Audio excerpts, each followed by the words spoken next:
Thomas Paine, Sam Adams, Benjamin Franklin.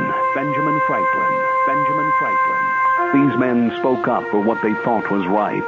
From their courage came such documents as the Declaration of Independence and the Constitution of the United States. From their willingness to speak what was sometimes unpopular but right, we enjoy such liberties as freedom of speech, the right to keep and bear arms, and freedom of religion. There are those who still wish to oppress our freedoms, and there are still patriots willing to stand up and defend life, liberty, and the pursuit of happiness. Men like Zeb Bell, who honor our founding fathers and what they stood for. It's now time for Zeb at the Ranch, speaking up and defending your freedoms. Brought to you by Magic Valley Les Schwab Tire Centers and all of the other great advertisers on the program. And now, Zeb Bell. Last week, on Friday, my wife and I decided to spend the day with my son and his family in Boise. I got into a little trouble, to be quite frank with you. There was a bit of confusion at the new Boise Cabela's sporting goods store, and I was ready to pay for my purchases of gunpowder and bullets, and the cashier said, "Strip down, facing me." Making a mental note to complain to the NRA about the gun control wackos running amok, I did just as she had instructed, and when the hysterical shrieking and alarms finally subsided and the lady at the cash register was able to take her hands away from her eyes, I found out that she was referring to how I should place my credit card in the card reader. I have been asked to shop elsewhere in the future, and they really need to make their instructions a little bit more clear for us seniors, don't you think? Here comes Kate Smith, and God Bless America, followed by a Patriot with our Pledge of Allegiance. Good morning.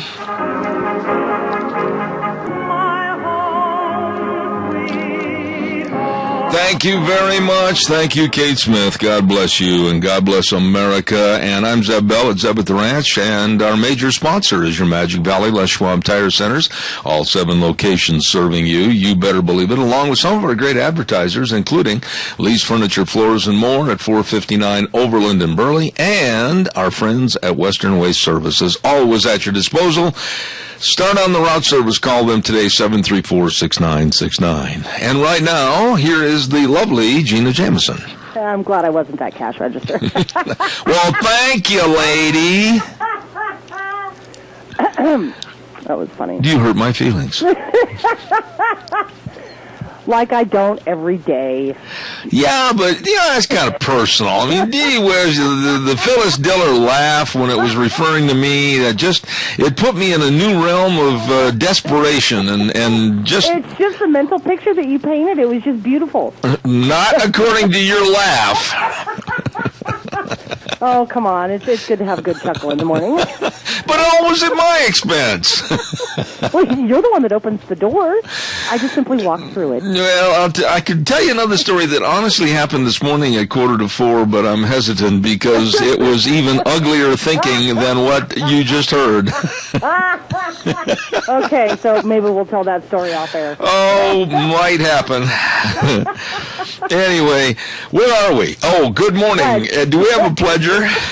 We have Rotten on for the pledge. I'll bet we do. On for the weather. Good morning, Rotten. How you doing? I'm rottener than rotten this morning. I can relate to that. Go ahead with the pledge, please. I pledge allegiance to the flag of the United States of America and to the republic for which it stands, one nation, under God, indivisible, with liberty and justice for all. Thank you for making a point of being very, let's say, poignant serious. And... what's that? Serious. Serious. Oh, serious. Al, not Al. Good heavens, Dal, thank you so much. I'm sorry. Okay. When I called him Al, he probably got offended. I'm sorry about that. Al's sitting there, well, I didn't do anything. Anyway, it's time for the weather, and here now is the greatest weatherman in the universe. Here he just dropped in from a helicopter from Las Vegas. Here's MichaelRogersWeather.com. Hi, everybody. Michael Rogers for MichaelRogersWeather.com. 19 above in Murtaugh. Now, you're doing pretty good versus some other folks. We should hit a high of 40. How about that? Should be sunny clouds today, 40 for the high, 25 for the overnight low. So put a sweater on and enjoy the day and enjoy the weather. The only weather you got. Thank you, Michael. Always the best. We appreciate him. I got to pay some bills here real quick. Don't forget Daryl's Cleaners at 1223 Albion Avenue in Burley. And they got those gift cards available, prepaid gift cards from Daryl's Cleaners. Really good stocking stuffers. I mean, gives people something that they can say, oh, man, that's a good idea. I need to clean the tablecloths and the drapes and everything.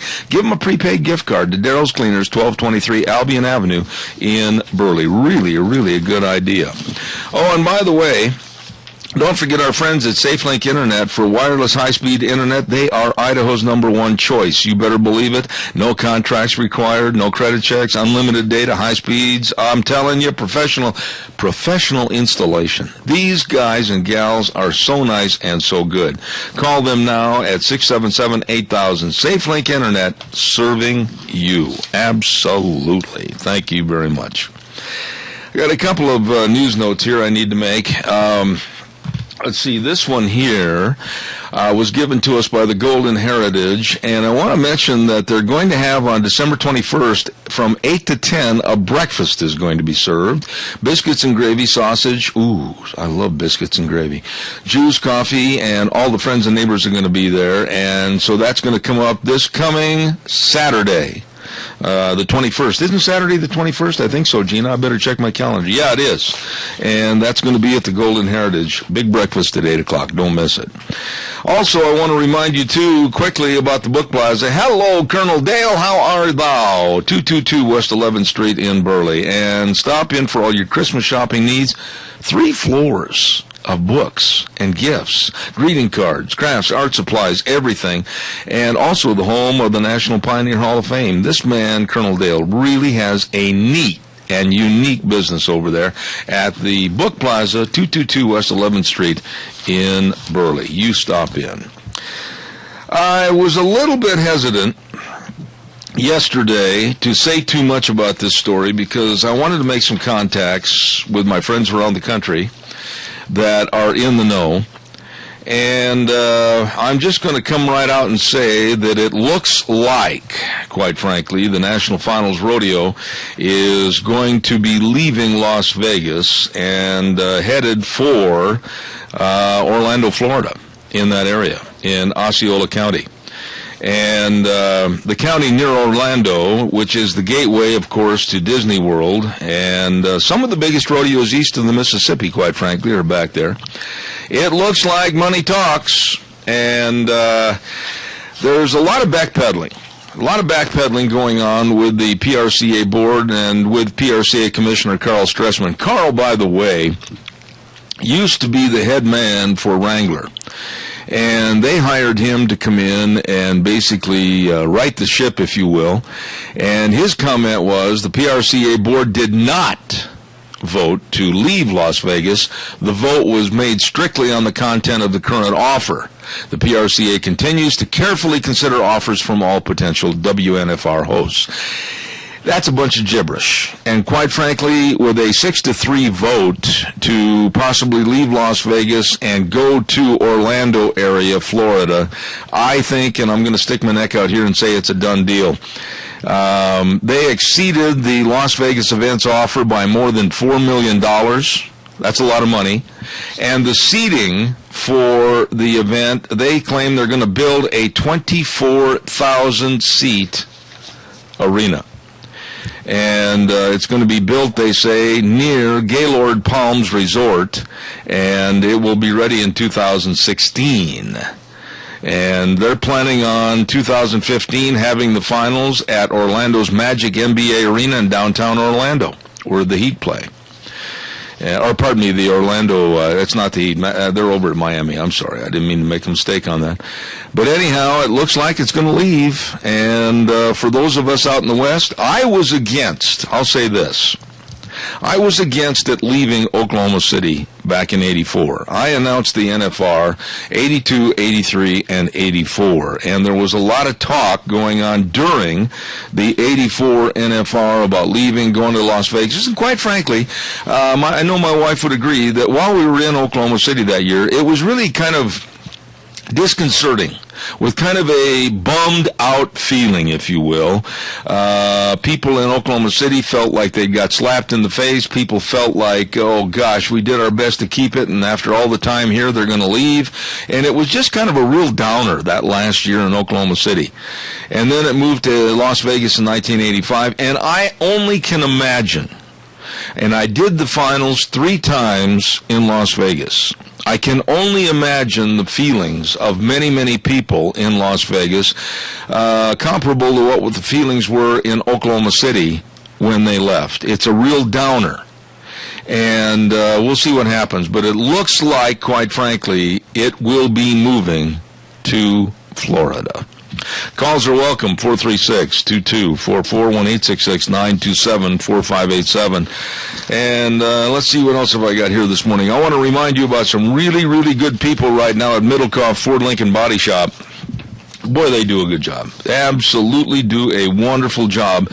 If you've had an accident, a fender bender or whatever, they can fix you up and it will never even be detectable. I mean, man, you can't even find out where the wreck was. These folks are really, really good with well over 50 years of accumulated collision experience. Call them. Make an appointment. I did, and they absolutely are the best. They did wonderful work on my outfit. Middlecoff Ford Lincoln Body Shop, 1243 Blue Lakes Boulevard in Twin Falls, 736-2490. Please get a hold of them today. And while I'm waiting for your calls, give me a jingle, 436-2244. I also want to mention my friends at Ramsey Heating and Electric. We are going to be over at Ramsey's Thursday night at 5:30 to start our Zeb Bell Christmas Corral, hot chocolate, cookies, everything. Come on over. It's going to be a lot of fun. And our thanks to Travel Loop Supply, Ramsey Heating and Electric, and, of course, Smith's Food King, and Let's Ride. But I want to talk to you specifically about Ramsey's right now because they got heat lamps and extension cords, and they've got the best of your furnace filters. This cold weather ain't going to go for a while, according to Michael, so keep things warm. They've got it all for you. Ramsey Heating and Electric, 2600 Overland Avenue in Burley. Let's get some calls in here, 436-2244, 1-866-927-4587. You know, interestingly enough, moving, I'll just stay on this subject for just a moment. If you don't want to comment on it, fine. If you do, I'd take your calls on this right now. Interestingly enough, when you look at the contestant list and you look at the fan support, primarily, naturally, it comes from like the Middle West to the West and converges natural location, Las Vegas, Nevada. But most of the contestants, very few, have qualified from the circuit systems of the First Frontier Circuit, which encompasses like New York State and up in that area, the Great Lakes Circuit, which encompasses like Wisconsin, Illinois, Minnesota, that area, and of course the Southeastern Circuit, Atlanta, Georgia, we're looking at Mississippi and that type of thing.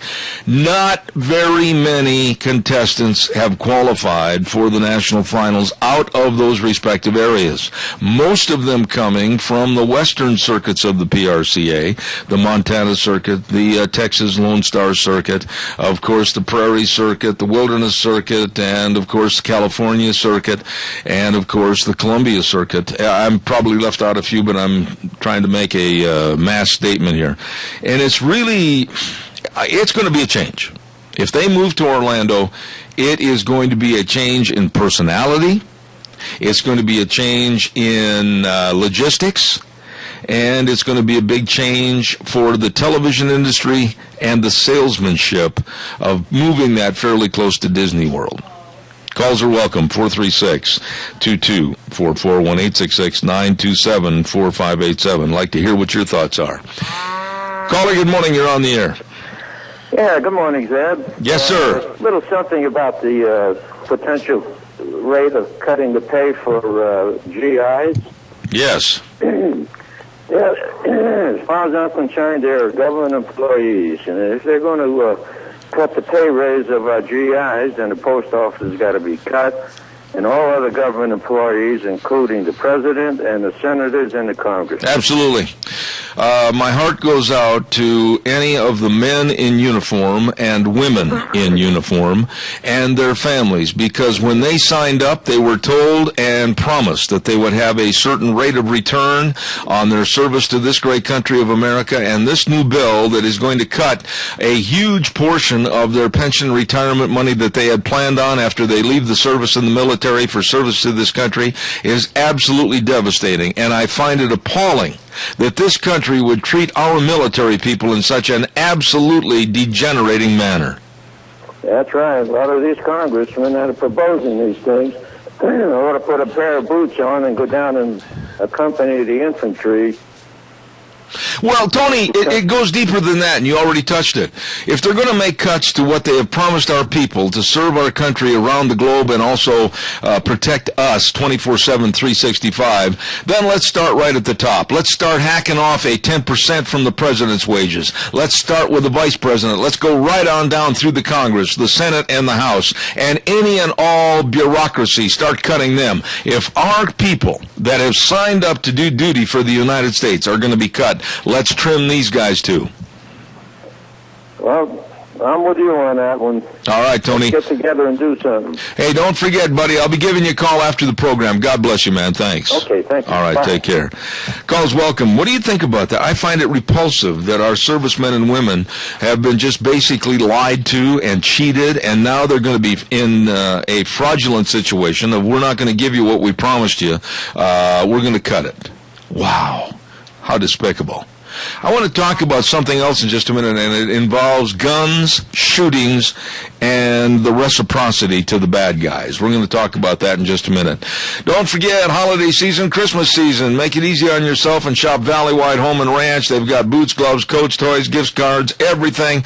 And they also have a complete line of pet food and toys. Everything is at Valley-Wide Home and Ranch, along with nice people, really nice people. Valley-Wide Home and Ranch, 910 South Oneida in Rupert. We were over there last week for that big remote broadcast, and Steve and Mandy and everybody else, just super folks serving you at Valley-Wide Home and Ranch in Rupert. Good morning, caller. You're on the air.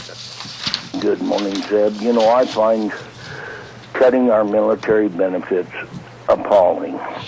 I think it's absolutely a total disgrace for this nation to do that. If they're going to cut anywhere, let's cut these worthless people that do nothing. Absolutely. And live off the government. Absolutely. They're a waste of time. They're a waste of life. I have nothing good to say about our welfare system.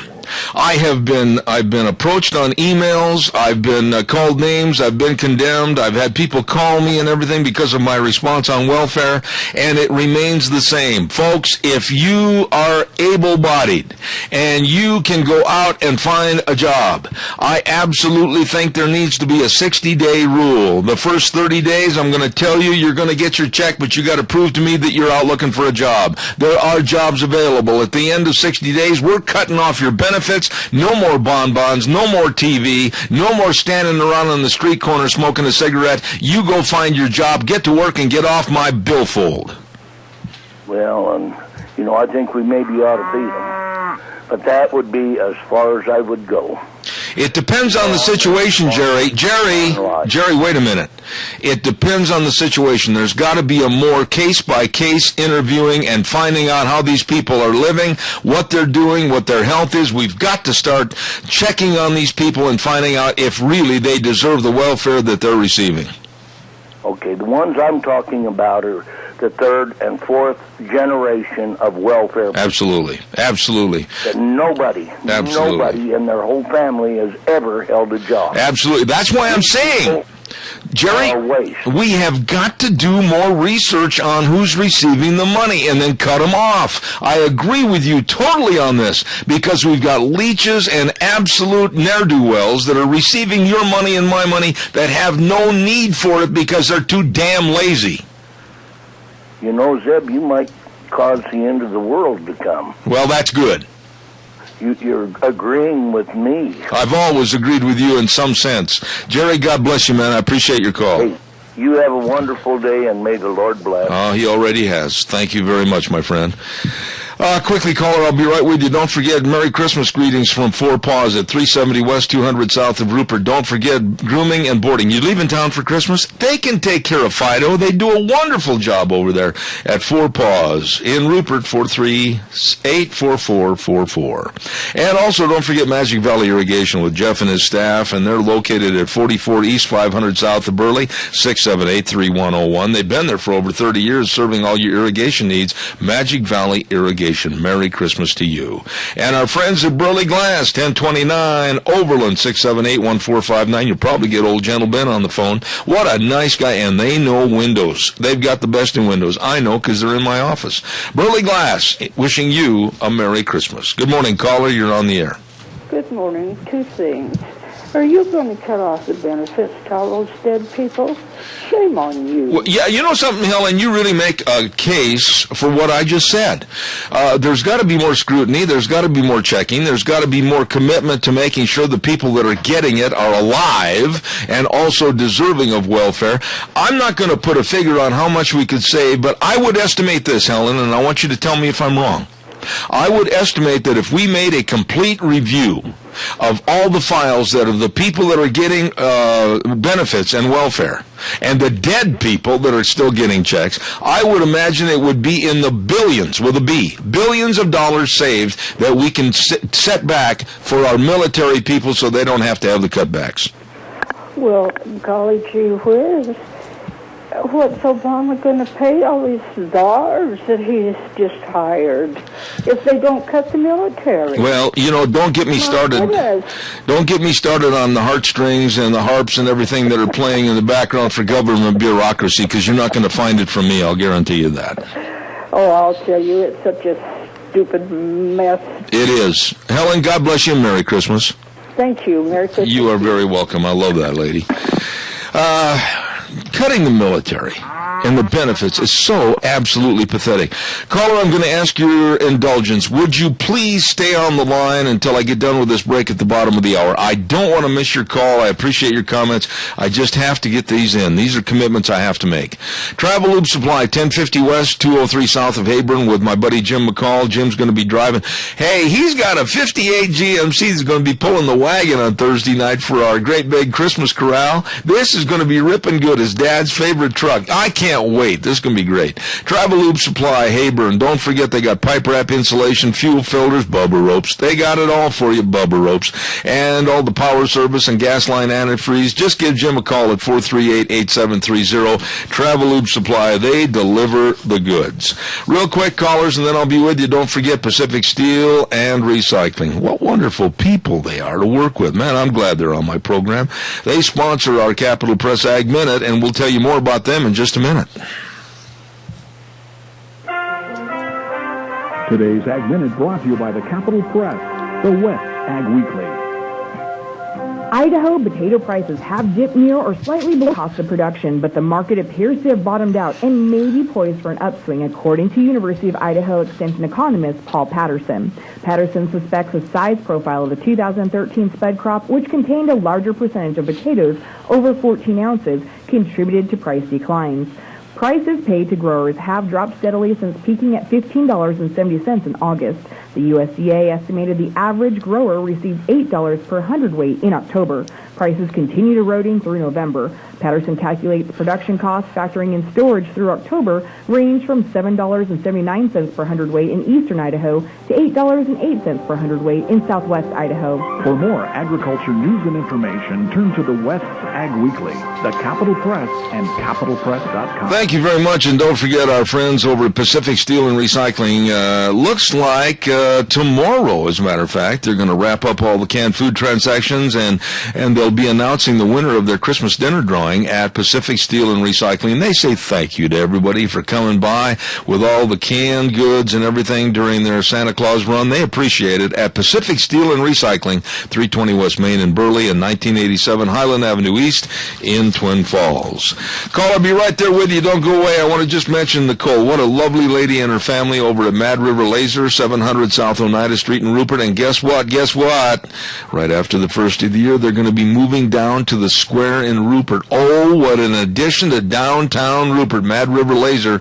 They've got all your customized items for you and your employees, and special awards that you want to give out, and custom pins. And hey, by the way, they got the buck knives, and they can custom engrave them for Dad. I'd love one. And don't forget, they've got everything at Mad River Laser. Super nice people, 700 South Oneida Street in Rupert. Caller, I am so sorry. Go ahead, please. Yes, Deb, talking about welfare. I had a great-grandson served mission in Virginia, over on the peninsula, and he said there was 4 generations on welfare over there. He said they'd sat on their porches and smoke and drink beer, and he said even some kids would come and reach in their pockets to see what they was carrying, what they could steal. Yeah, Fred, I'll stand behind it, and I know many people are going to be offended. I would say this, there are at least, from the studies that I've done and from the things I've read, I'm going to stick my neck out and say there are at least 40% of the people drawing a gimme check from the government out of your pocket and mine, 40% are not eligible. Well, I'm sure that's right. Yeah, I'd go along with you all the way there. And I think it's time to cut the cord. I think it's time to look them in the eye and say you've got 60 days to become a service to yourself and the community and not a deadbeat to the American Billfold. We're going to cut you off in 60 days. If you've got the ability, you've got the health, you've got everything, you get out, get to work, do something. And I'll tell you what, I don't care if they have to flip burgers. I don't care if they have to clean bathrooms. I don't care if they have to sweep up after a factory's done for the day. I don't care. But I do care about my money and your money going to people that are capable of working, and they're just too lazy. It's way past time, Zeb. All right. It's way past time. They've got so used to it that I don't know. I doubt if they could live without it. Well, I think they'd perish. I think that's a good thing then. I don't care. I've started to lose the milk of human kindness. The cow died. That's right. All right, Fred. Thank you. God bless you. Same you. Thank you. No, I tell you what, folks, this is enough. We're paying, you, me, everybody that's listening to this program that has a job, we're paying for deadbeats. Now, let's put a little caveat in there. There's going to be those people out in the audience that are going to go, wait a minute, you said all welfare recipients. I said all welfare recipients. Their cases need to be studied. There are people that are absolutely in need. And I think most people know I will be very amenable and receptive to helping those people for as long as they need it. But there's another caveat. For as long as they need it. Then cut them off and get back to work and get off my billfold. Good morning, caller. You're on the air. Well, good morning, Mr. Bethel. Go ahead, caller. I am, good morning. I'm right there behind you. The welfare system was designed to help people get back on their feet when they had, lost jobs or whatever. It was not meant to be a 5-generational living. I agree.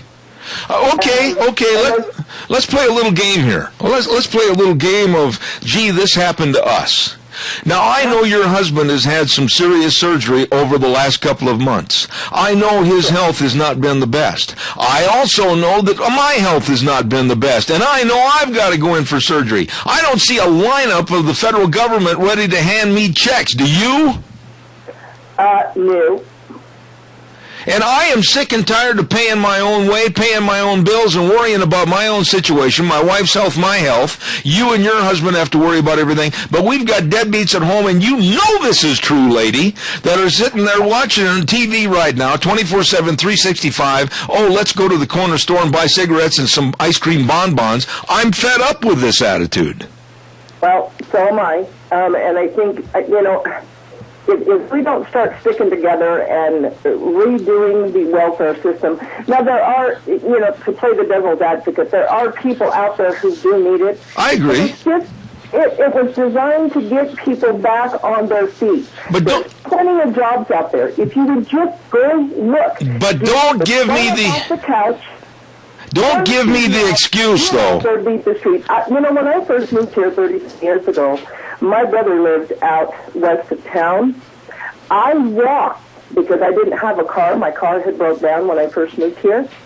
I walked into town every single day to put out applications, and that was 30-some years ago. Yep. And I checked every single day. I walked into town, checked my application, talked to the managers, and I finally got a job. There's jobs out there. Well, here's the deal. Here's the deal, Donna, and I got other people waiting. Don't give me this garbage, not you, but I mean the general public. Don't give me this garbage about, it might be just kind of time prohibiting to study each and every case. Wait a minute. Look at the money that would be saved if we studied every case. Look at the money that would be saved potentially if we said to these people, hey, you know what, Ralph, you're a deadbeat, and we're going to give you 60 days, and then all of a sudden that little gratuity is not going to come in the mail anymore. Look at what it would do to surge the economics of the situation, to put people out there on the street looking for jobs, creating jobs, and being a benefit to society. You betcha, but you know what? They don't want to do that. And as far as cutting the servicemen and women's benefits, I don't care if you've only been in for 2 years. You know what? You deserve everything. They're working Absolutely. for those benefits. Absolutely. Let's get some of those deadbeats in Washington, cut their pay to fund the benefits for the servicemen. No argument here. They're the ones that are creating our safety. They're the ones that are allowing us to sleep in peace at night, knowing that they're on that wall and they're protecting us. Absolutely. Donna, thank you so much. That's my rump, because they're cutting their benefits. That's wrong. I'm totally on your side. And, boy, we're on a subject that just makes me upset. Thank you so much. I appreciate your call. And by the way, Merry Christmas, too. I forgot to ring my bell. There you go. Don't forget Sophie's Chatterbox, 530 East Street in Rupert. Oh, you better order your Christmas goodies right now, like all the pies. She can make any kind of pie, and they're good. And the cinnamon rolls, the size of a football, for heaven's sakes. They're delicious. Bread and cookies, everything. And what a great place to go have breakfast and lunch. Sophie's Chatterbox in Rupert. You're going to love the place. 530 East Street. You stop in and see Sophie's Chatterbox today. Good morning, caller. You're on the air. At least I thought I had a call. Thought I heard that cow moo. No, I know a lot of people are touchy about this, but I'll maintain that it should start with our politicians on a local basis. It should start with the politicians that go to the State House every January. It should start state by state. And there should be a movement of total education and reform of people that are getting welfare money and people that are on the public dole. You don't like that? That's too bad. We're paying for deadbeats in many, many situations. We're just handing them a check in a gimme situation that comes out of your pocket and my pocket. And I don't know about you folks. I'm 66 years old, and I'm sick and tired of running all over the country making a living and trying to do the best I can for my family, to the point where I know a percentage of the money that I've really gone out and busted my tail for and used some really bad legs to get the job done, that a percentage of that money is going to go to deadbeats that sit back and just say, gotcha. I'm really upset about it, and I'll do anything I can to point the finger at those people and stop their freeloading. Good morning, caller. You're on the air. Yeah, good morning, Zeb. There's less taxpayers now than there are tax people receiving government checks. So we're outnumbered, and that's why they vote themselves their own paycheck.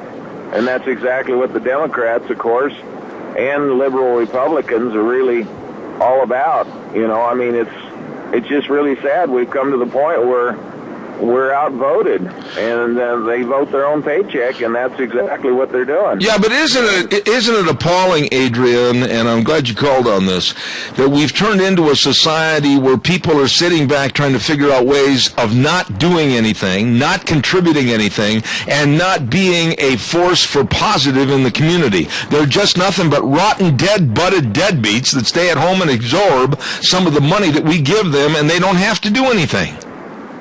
Well, and you have to look, I'm sorry, it's our education system. I think I mentioned before, a professor here in Idaho in one of the universities took a survey of his high school students and gave them kind of a pre-test and found out the students were amazed that they were supporting socialism. And they believed in this redistributing the wealth, the government's supposed to take care of you kind of attitude, and so that's the prevalent coming out of the education system that the government owes you a living. I agree. And that's and this Common Core thing is just going to add more fuel to that fire. Well, I don't want to change subjects too much this morning, but I do agree with you, and I thank you for your call, Adrian, as always. And please call me after the program. I need to get you scheduled to come back. When are you having a Christmas get-together this year? Yes, I am, on Monday the 23rd. Monday the 23rd. Next week. Anyway, and I bring out about the cartoon that was in the paper about the Obama and his getting his Pinocchio Award. I think that's really is hilarious this morning. All right, I will in a little bit. Thanks, Adrian. God bless you. Thank you much. Thank you. Bye. Calls are welcome. I'll take your next call in just a minute. Don't forget Riverview Urgent Care and Medical Center. This time of the year, people are putting up Christmas decorations, and they're probably nailing up little deals on the roof. Oh, got their thumb, maybe broke it or whatever. Go to Riverview Urgent Care and Medical Center. And then you were putting up the great big Santa Claus and the reindeer and everything on the front lawn, and man, you dropped everything right on your knee, and you can hardly walk around. Go to Riverview Urgent Care and Medical Center, 382 North Overland in Burley. Minor emergencies, major care. The doctor will see you now. Quality care, save money. They're open Monday through Saturday, 9 to 9, Sundays 1 to 7. No appointments are necessary. Just kind of limp on in. Riverview Urgent Care and Medical Center, wishing you and yours a very Merry Christmas. Good morning, caller. You're on the air. Good morning, Zeb. Sir. I totally agree with Adrian, by the way, on college professors and teachers. I think nothing's going to change till they get into that. But my point I wanted to make this morning, somebody said they need to cut the post office and what have you from and avoid the service people. Well, it was all wait a minute. Let's be fair. Nobody was singled out as a separate entity. It was government workers from the president right on down. So the Postal Service was mentioned, but I want to be fair and make it all inclusive. Well, I just want to point out something, that the Postal Service, they are independent from, they make their own money. And sure, they've been stated as losing money, but the government takes $5 billion from the post office every year, and they don't have any problem doing that. But that's not what I want to talk about. What I want to talk about is I've worked there for 30-some years for the government. Before I went to work for the government, I had a job, and I paid into Social Security. I thought at that time, I planned my life. I didn't just sit around and wait for somebody to give me a handout. I've had a job from when I got out of service till now, or until I retired. Yeah, well, hurry up, make your point, though, Dwayne, because I'm short on time. I want to hear, what's your main point? They did cut the post office. I only get 1/3 of what Social Security pays to other people because I get a government retirement. See, this is the thing. This is the thing that really upsets me. This is the thing that really upsets me, is that you work for something that you thought had been promised to your future security, and God bless you, you deserve it. I am so upset that our government has put us in such financial straits, and I know you're going to agree with this statement, that they have whittled and chiseled away at Social Security and every other program because of their wastefulness back there in Washington, regardless of the administration. And I think right now is a perfect time to say to anybody that's back there, whether it's Crapo, Risch, Simpson, it doesn't make any difference who they are, the president himself, grab them by the short end of the necktie and say, how dare you destroy the financial stability of this country? You robbed, you stole, you cheated over the many years and took away the promises that were given to people to work for this government and to work for their private security. And I absolutely am adamant, by cutting our soldiers and taking away the benefits that were promised to them, damn them, and I mean that. Well, you know, I lived in L.A. for a while, and I was going to go to a program, a concert, and I took a shortcut, and I went right down through the black area. I knew where I was at. I wasn't lost. And I came to a red light on a pretty small street, and these guys were sitting on the curb, and they're all along the curb and everything. When I hit that red light, this one fellow walked up to the car and tried to open the door, and I knew enough to keep them locked. But then he flipped my windshield wipers, and he put his hand out. He wanted me to give him some money, and I just shook my head no. And as soon as the light changed, I just hit the gas, and he... Yeah, but you should have hit the gas and got out of there. There's a time and a place where your life could have been in danger, your property could have been in danger, and I think by leaving the scene of that stop sign and running that light, looking, of course, not to hurt anyone or jeopardize any other traffic, I think there was a time to get out of there, because there are leeches in society. I've had the same thing happen to me in New York City. You've got to protect yourself first. Dwayne, I do appreciate your comments, but I got to run with the weather forecast. Thank you. God bless you, man. Thanks. Nice man right there. I got the weather right now. MichaelRogersWeather.com, brought to you by Quality's Electronics, and their big Christmas sale is going on right now. You will find special sale prices on every item. Incredible deals. I'm telling you, I'm so tickled that I bought a 55-inch television. Oh, I love that from Quality's Electronics. I mean, they've got the Sony, the Samsung, the LG, and all more, backed by their great local service. That's the key. Great local service and delivery. They take care of you. Extended hours 9 to 8 Monday through Fridays, 9 to 6 on Saturdays. Quality's Electronics in Twin Falls on Kimberly Road. You see them today. Here's Michael. Hi, everybody. Michael Rogers for MichaelRogersWeather.com. 19 above in Murtaugh. Now, you're doing pretty good versus some other folks. We should hit a high of 40. How about that? Should be sunny clouds today, 40 for the high, 25 for the overnight low. So put a sweater on and enjoy the day and enjoy the weather. The only weather you got. Thank you, Michael. Brought to you by Quality's Electronics, 1730 Kimberly Road, Twin Falls. Calls are welcome. Do I have a caller waiting, Gina? I forgot. No, you do not. I do not. A couple of other items I want to mention real quick. And this is hard for me to get through because it's so sad. I mean, this is one of the saddest stories at this particular time of the year, Christmas, that I've ever reported on my program. It's absolutely heartbreaking. A husband and wife, both of them in their early 30s, both of them lawyers, both of them have just moved into a certain area of New Jersey, were shopping at a huge New Jersey mall. I know you've heard this story. I know you have. But I listened to it in depth this morning about the atrocity that was committed. And they were shopping at a mall in New Jersey, doing their Christmas shopping, and they were planning on having a family, and they were planning on having their family all the way over to New Jersey this year for Christmas. And they walk out to their car at this huge mall. The husband opens up the door for his wife and lets her get in first. Very nice. He goes around the car, and is shot in the head 4 times. Shot in the head 4 times. By a couple of worthless human beings that wanted to steal his car. That's right, in New Jersey. And they took it over to Newark and they dropped it off. Now, I hope there are fingerprints on the car. I hope there is DNA in the car. But I want to say something else about this morning. Already the liberals, the nutcases, are coming out and demanding that this wouldn't have happened with more strict gun control. How stupid they are. There will be more of this absolutely ridiculous It's insane shooting of people with more gun control. Why? Because the bad guys, the bad people, the criminals are never going to give up their guns.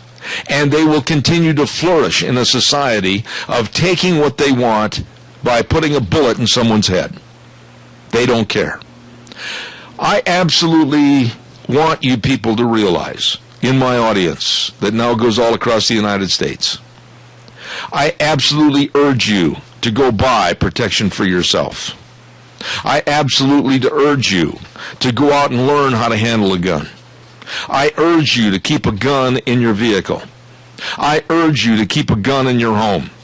I urge you to know how to use it, and I urge you to shoot the bad guys when they try something. And shoot to kill.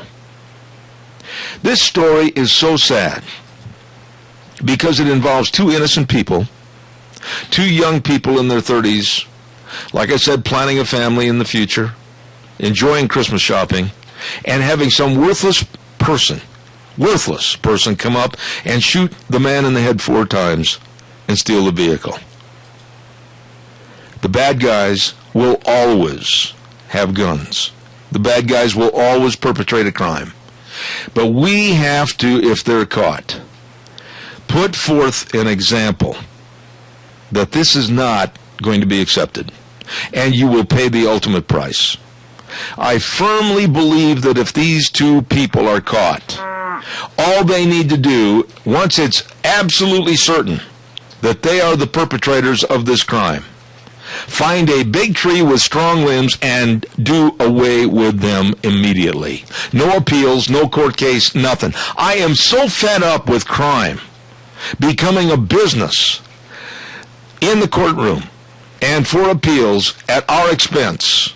This is a heinous crime at Christmas time.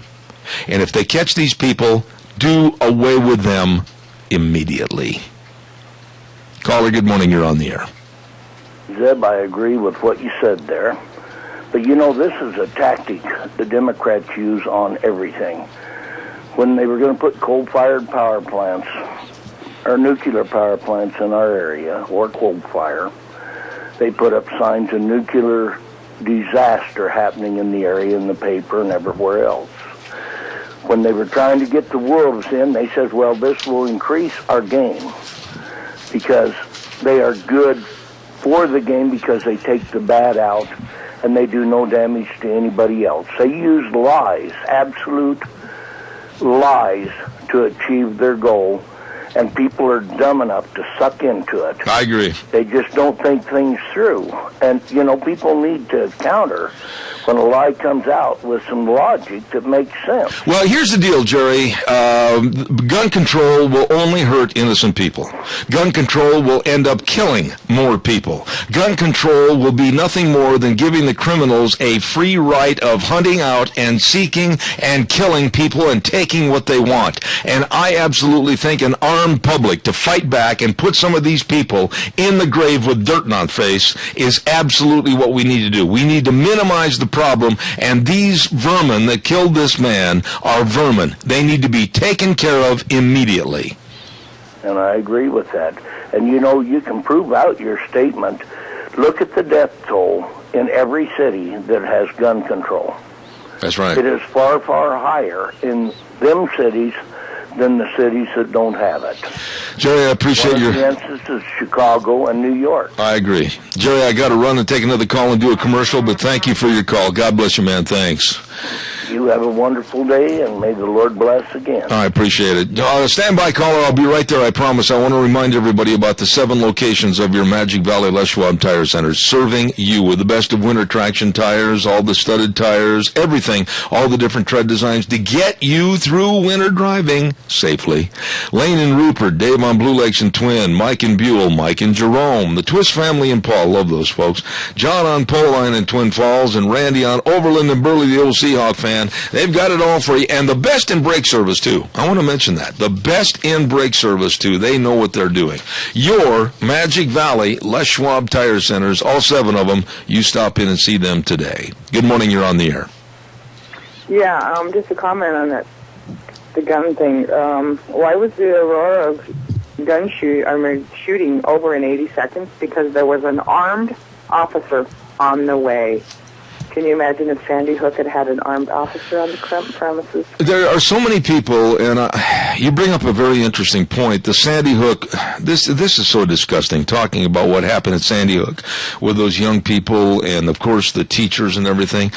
But I honestly maintain that in this society today, lady, and I want you to respond to this, our schools need to think about having somebody trained in weapons that's on the premises so they can absolutely be a deterrent.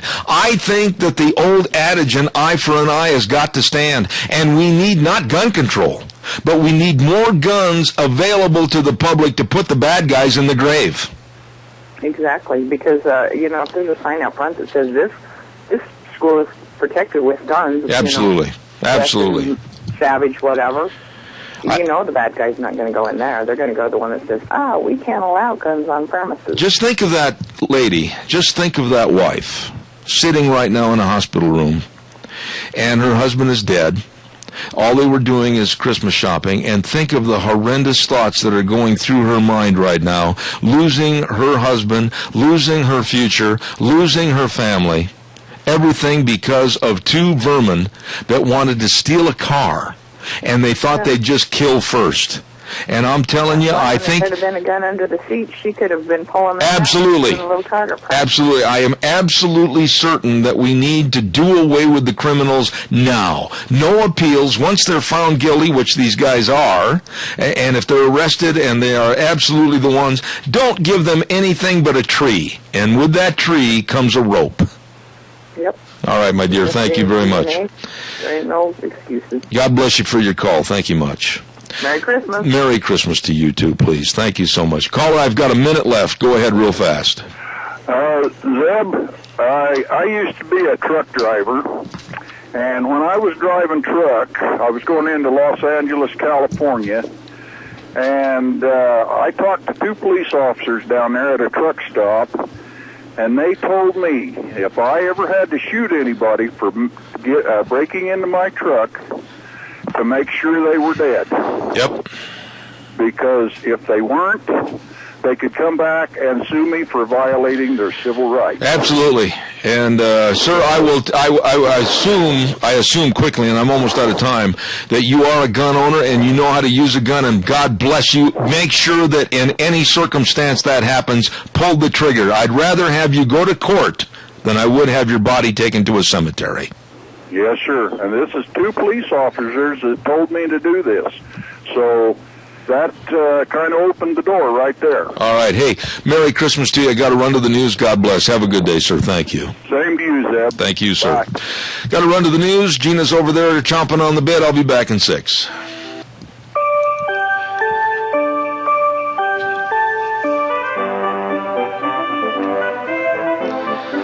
I love Christmas music. Gina, thank you so much. My wonderful, wonderful board operator over at the main studios. Thank you so much. Merry Christmas, everybody. Zeb at the Ranch. I'm Zeb Bell with our major sponsor, of course, your Magic Valley Les Schwab Tire Centers, all 7 locations serving you, along with our great advertisers, some of them including Lee's Furniture, Floors, and More at 459 Overland and Burley, and our friends at Western Waste Services. From the canyons of the Snake River and all across southern Idaho, we're always at your disposal. Western Waste Services, we care about our community, our resources, and this great land.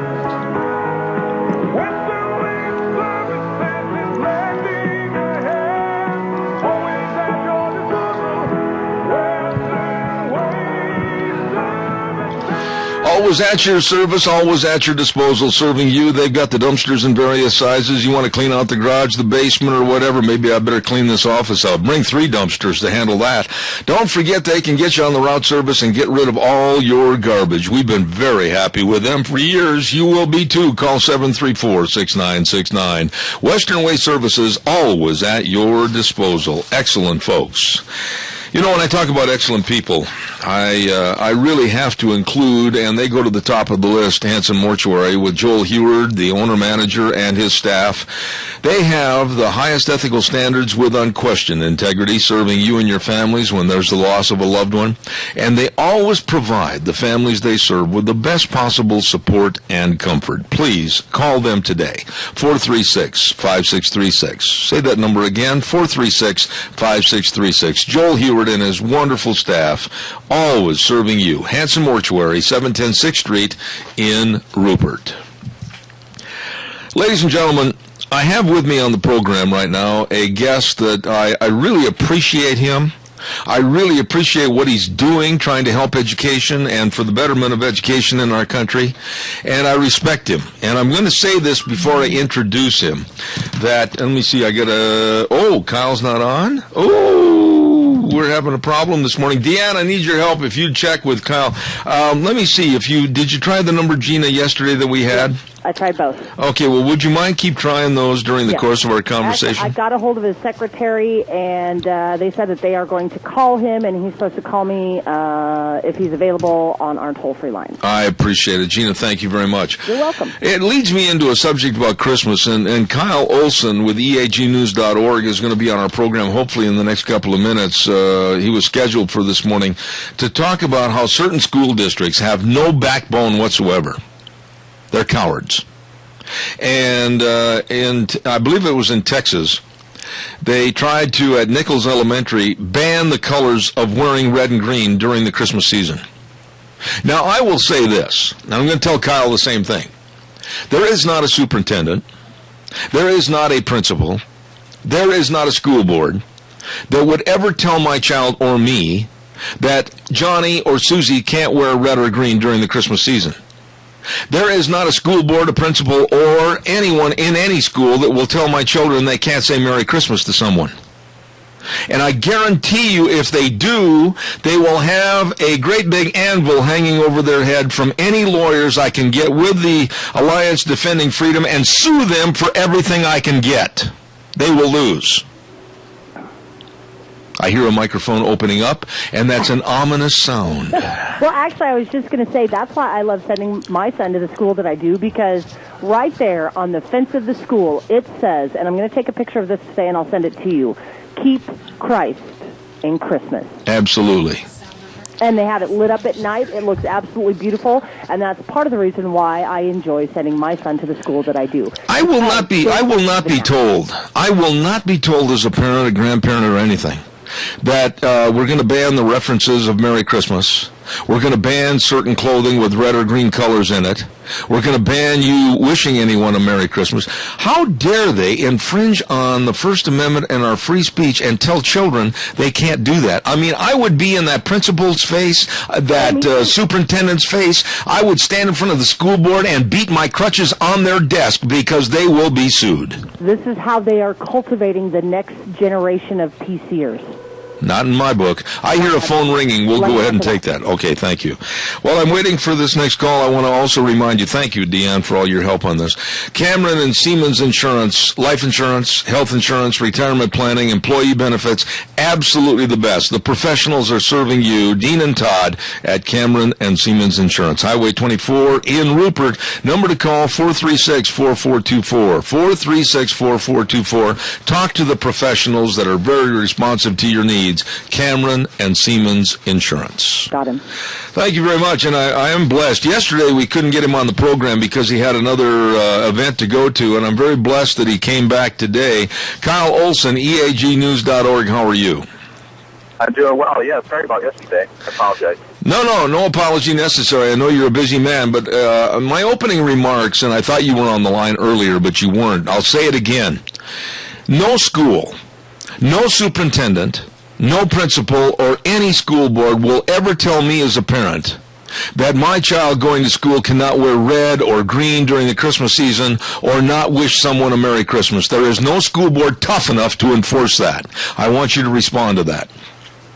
Yeah, I agree. I don't think parents should just comply with these sorts of silly rules and this politically correct agenda.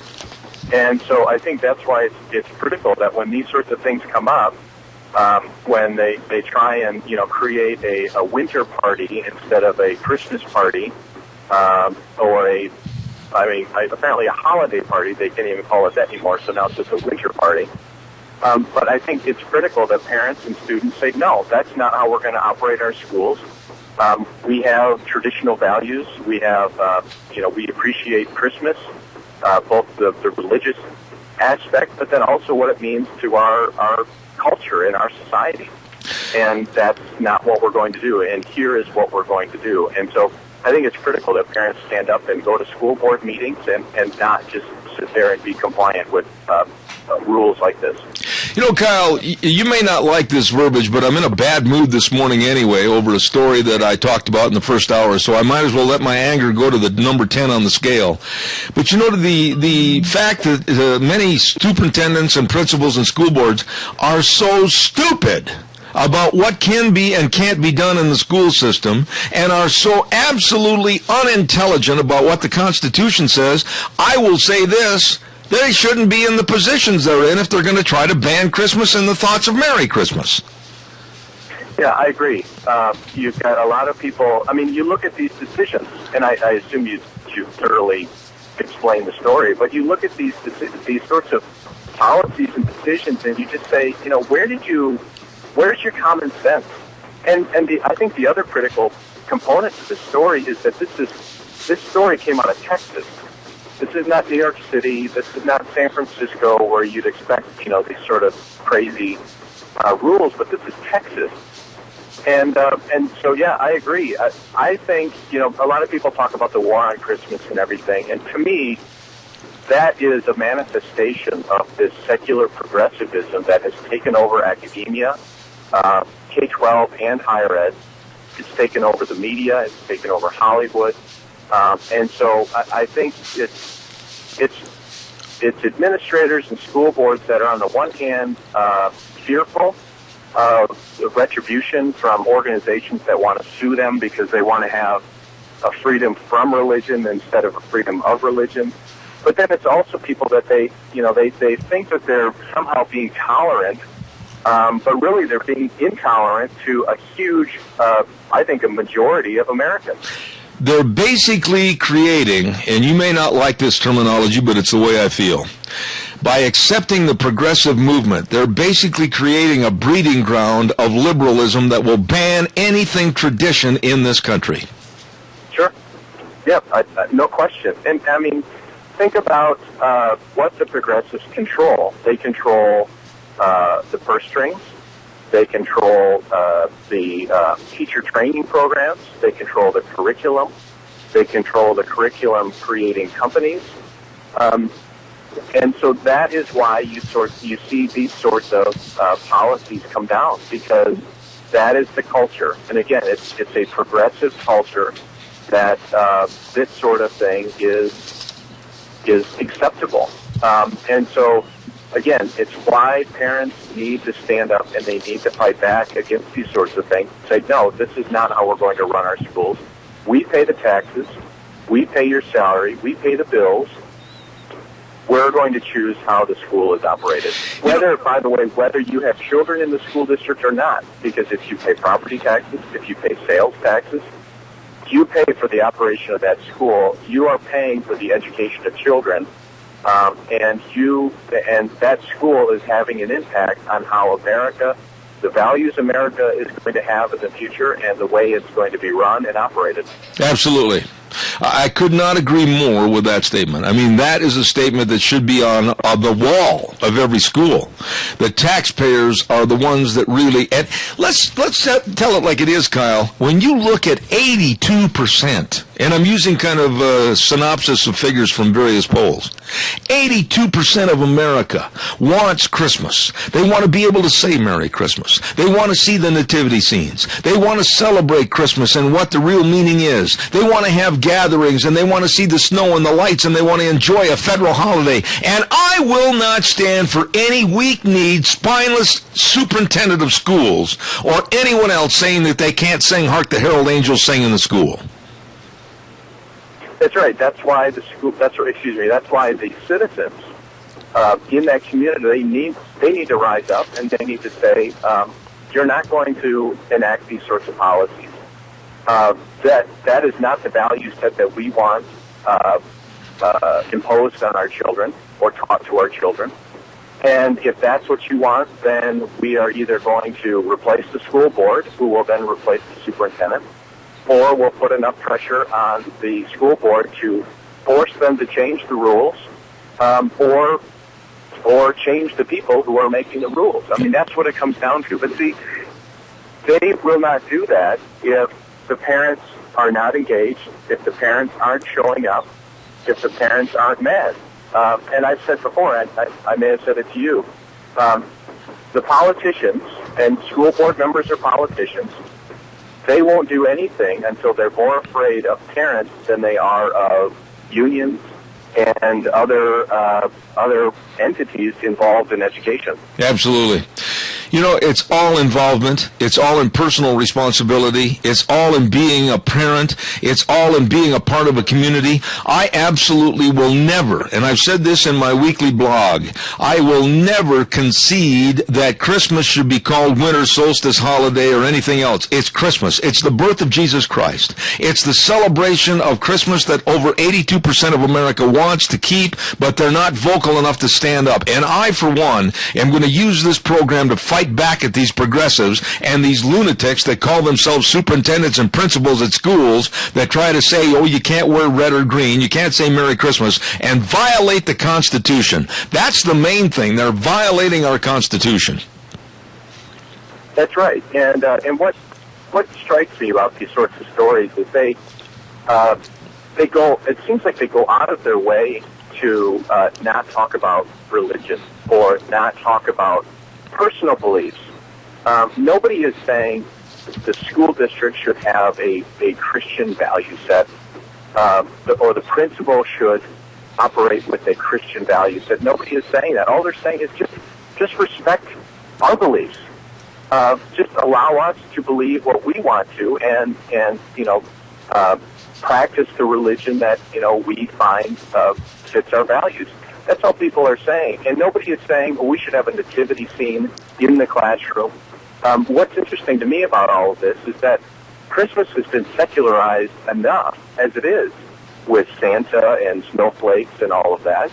But there are school districts like this one in Texas that won't even tolerate those sorts of things. There was a school district a year or two ago that banned Santa and poinsettias and all of those sorts of things. And it's like they go out of their way to keep religion out of the classroom. And again, I'm not saying that they should necessarily be teaching it, but there should be room for kids to learn about the religion, to practice their religion, and not impose it on other people. Absolutely. It even went a stretch further, and you're going to have to help me on this a little bit, Kyle, because I think it took place 2 years ago at a school in Massachusetts to where the janitor of the school was warned by the superintendent not to hum Christmas carols while he cleaned the hallways.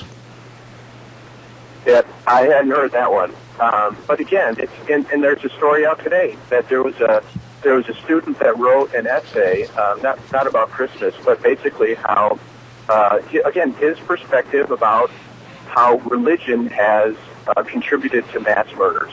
Oh my! And we can debate whether or not that's true or not. I think there's certainly some validity to that argument.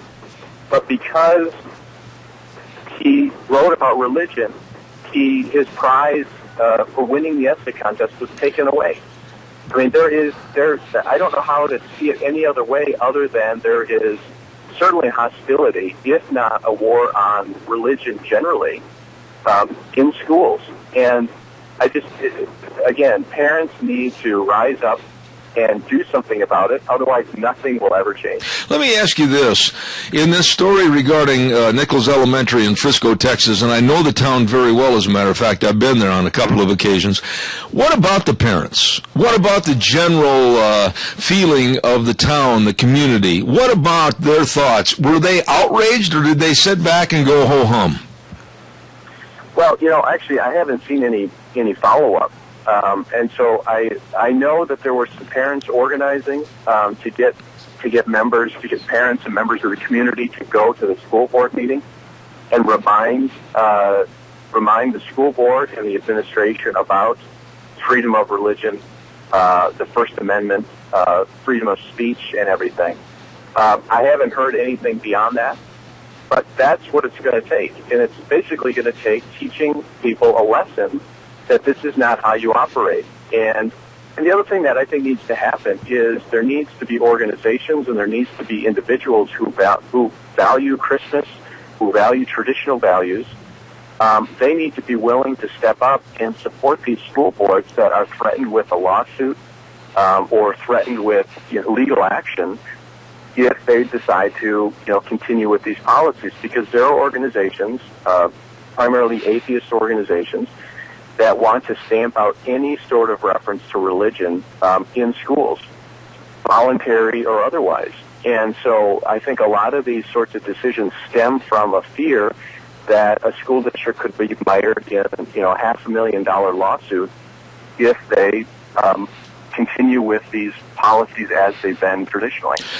I will say this, Kyle, and I mentioned this on the air last hour, and I'm very honest about this and sincere. If I find out that any school district within my area backed down in cowardice not to say Merry Christmas or not to allow Hark the Herald Angels sing at a Christmas gathering, I will absolutely sick the Alliance Defending Freedom or any other group of lawyers on them and start a lawsuit, because I'm telling you, we're losing our rights, we're abolishing our First Amendment, and we're letting our kids become government robots of what they can say and can't say, and as long as I'm alive on God's green earth, I'm going to fight that.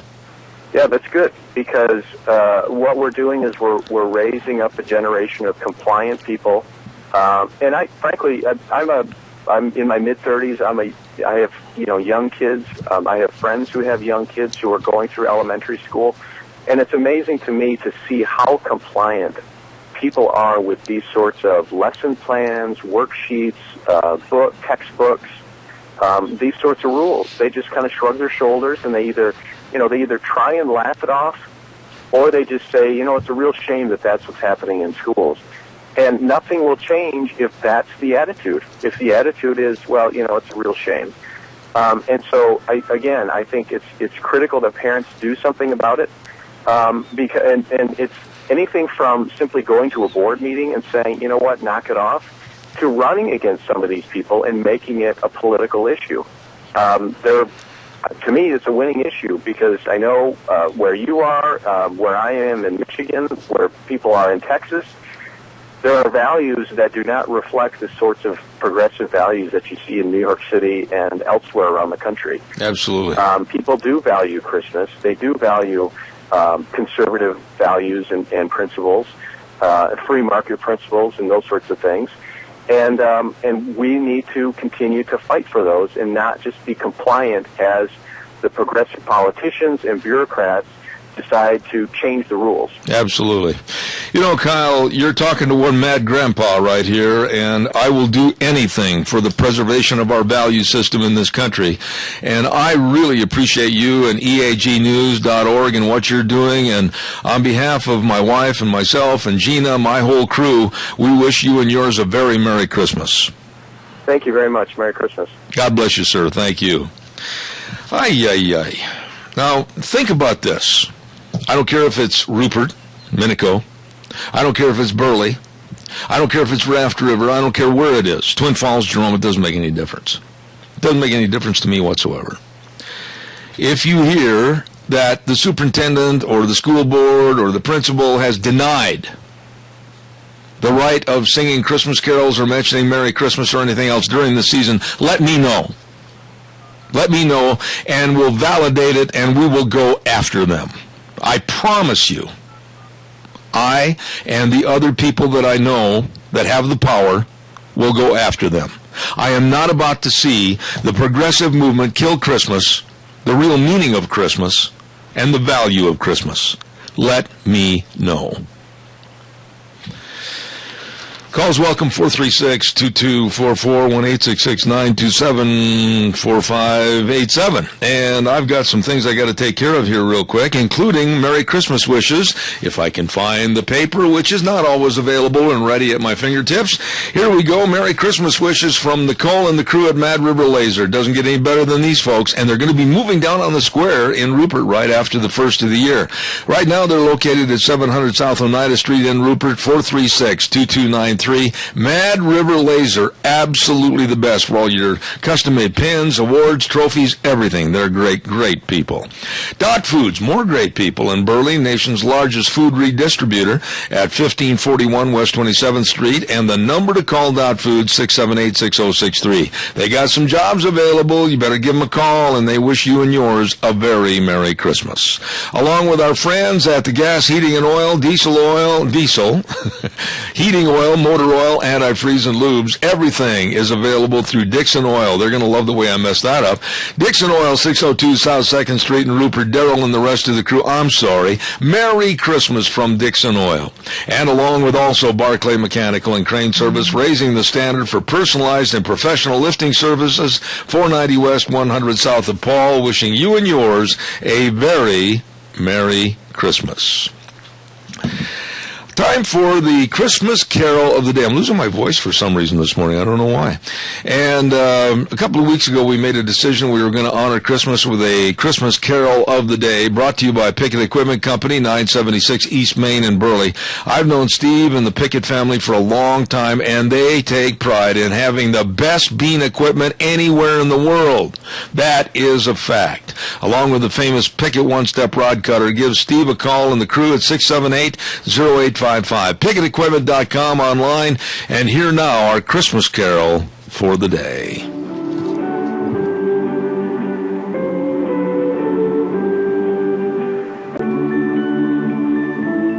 I love that song.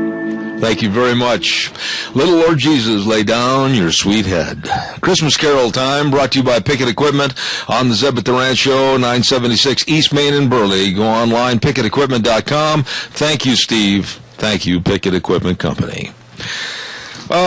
Just a moment, I'll have my next guest on the phone, and a very interesting subject coming up, and I want to remind you about all the Santa specials that are going on at Lee's Furniture, Floors, and More. Oh, my goodness, adjustable beds starting at just $9.89, and they've got recliners at $199 and $299, and they got sofas and love seats. They've got all kinds of great stocking stuffer ideas, like bookcases and quilt racks and everything. Wow! For the beautification and comfort of your home, don't forget the big Santa specials at Lee's Furniture, Floors, and More, 459 Overland in Burley.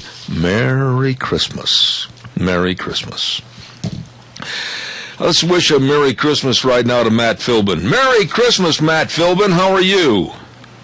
I'm doing great. Merry Christmas to you. And we only, on this program, Matt, never, ever, ever mention Happy Holidays. It's always Merry Christmas. I just want to keep you abreast of that, okay? Well, that's as it should be. All right. Matt, what is going on in our world? I just absolutely think I'm sickened. I'm sickened by the fact that morality and values and the way we were brought up, and I'm much older than you are, our value system in America has gone down the toilet, and the acceptance of filthy lifestyles, perverted lifestyles as being normal, like the homosexual agenda. The vote in California said they wanted to keep marriage between a man and a woman. It was overwhelming. And then it was changed because of the loud cries by the minority, the homosexuals. I just don't know what to do. I don't understand why, when people vote, it means nothing to keep a value system in America. It's discouraging. I'm with you on that. And particularly the Prop 8 was a victory for traditional understanding of marriage. And unfortunately, the courts have, twisted that, and it's now legal. But there was a lot of loud cries from the left. A lot of celebrities, a lot of actually bad behavior by the sort of rank and file grassroots left in terms of intimidation, vandalism, and some really just nasty stuff went down around that vote. But and then, of course, Hollywood gets involved. This group, No Hate, which is NOH8, started. It was started by a couple of Hollywood types who their idea was to get pictures of celebrities with tape over their mouths and no hate written on their faces, because supposedly Prop 8 silenced gay voices or whatever. I don't know why exactly what was silencing about it. It didn't silence anyone, and unfortunately it probably should have, because a lot of these celebrities that they brought on board are some of the biggest haters there are on the left. And right now they're celebrating the 5th anniversary of this group, which you see it on MSNBC, Huffington Post, all the usual suspects are just talking about how great this group is. But when you look at what some of the members of this group have done, some of the things they've said, some of the really hateful things they've generated toward conservatives, you wonder where is the self-awareness on these people. Cher is a no-hater. Cher has called Sarah Palin a dumb C-word. She's constantly gone after conservatives. Anybody she disagrees with, she'll go after them in the crudest way possible. Another one is Kathy Griffin, the quote-unquote comedian, who said she wished she could throw Sarah Palin down the stairs. No, well, let me interrupt you right there. Let me interrupt you right there for a minute, Matt, please. Pardon my interruption. But what you're doing is exactly what needs to be done. You're telling the truth about people that are in the media, people that are in the press, people that are on the news every day. And these people that are homosexual supporters of that lifestyle have absolutely done everything to break the law and try to hurt other people. But the other side, Christians and conservatives, they haven't done anything like this to be vile and filthy. And that's the image I want to portray. The left, with its vile, filthy lifestyle, supporting the homosexual agenda, they've done everything like disturbing the peace, jumping on police cars, saying things that are absolutely atrocious that will never be said on this program. They are filthy people. Well, they certainly behave that way. And look, on the left, it's okay to behave that way. They pride themselves in tearing down norms, including norms of polite behavior, of respectful behavior. Believe me, some of the tweets I get from people on the left are really the most vile things you could imagine. And they are full of violence and just out-and-out hatred. So to have something called no hate is the most ironic and hypocritical thing you can imagine coming from these people. Look, they don't, they're just not interested in, as they say, tolerance or being the same as everyone else. They want to destroy opposing viewpoints. They want to make it absolutely beyond the pale to think that marriage is between a man and a woman, as it has been for 5,000 years. They want to make it beyond the pale to say that the natural state is heterosexuality, one man, one woman. That's supposedly beyond the pale. It's if you find something wrong with, if you really don't embrace transvestites or transsexuals, well, that's, of course, transphobia. There is no in-between. You have to accept everything, you have to celebrate everything, or you are now a bigot. Let me just tell you something, Matt. How old are you, by the way? 46. All right, you're 46, I'm 66. I got 20 years of this hatred between me and the, what I would call, very strong deviant society. I feel sorry for these people. But right now, we need to feel sorry for us, the conservative family members in this country. And here's why. The homosexual agenda is out of control. It's absolutely out of control. It is now their way or no way. There is no medium. There is never going to be a medium. There is not going to be any common ground. It's their way or no way. And we as conservatives and people that believe in the Bible, people that believe in a value system, we have been absolutely at fault. It's our fault because we've shut up, stayed in the closet, and quite frankly haven't opened the door and said enough is enough. We don't like your lifestyle. We will not support your lifestyle. We will not have it come into the schools as normal. We will not have you going into churches and throwing condoms on the cross. I will not put up with it. And that's why the vocal Americans have got to stand up and tell this trash that they're not wanted. That's absolutely right. And we also need to differentiate between homosexuals, gay people, lesbians, whatever, and political homosexuals, because those are the people we're talking about. We're talking about people with an agenda, and their agenda is pure nihilism. They want to tear everything down that came before them. They will, look, the really honest people on the far left of the gay campaign will admit they really don't want to be married. They really don't want marriage. What they want to do is destroy marriage.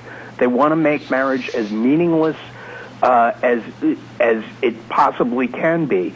It is pure nihilism on their part.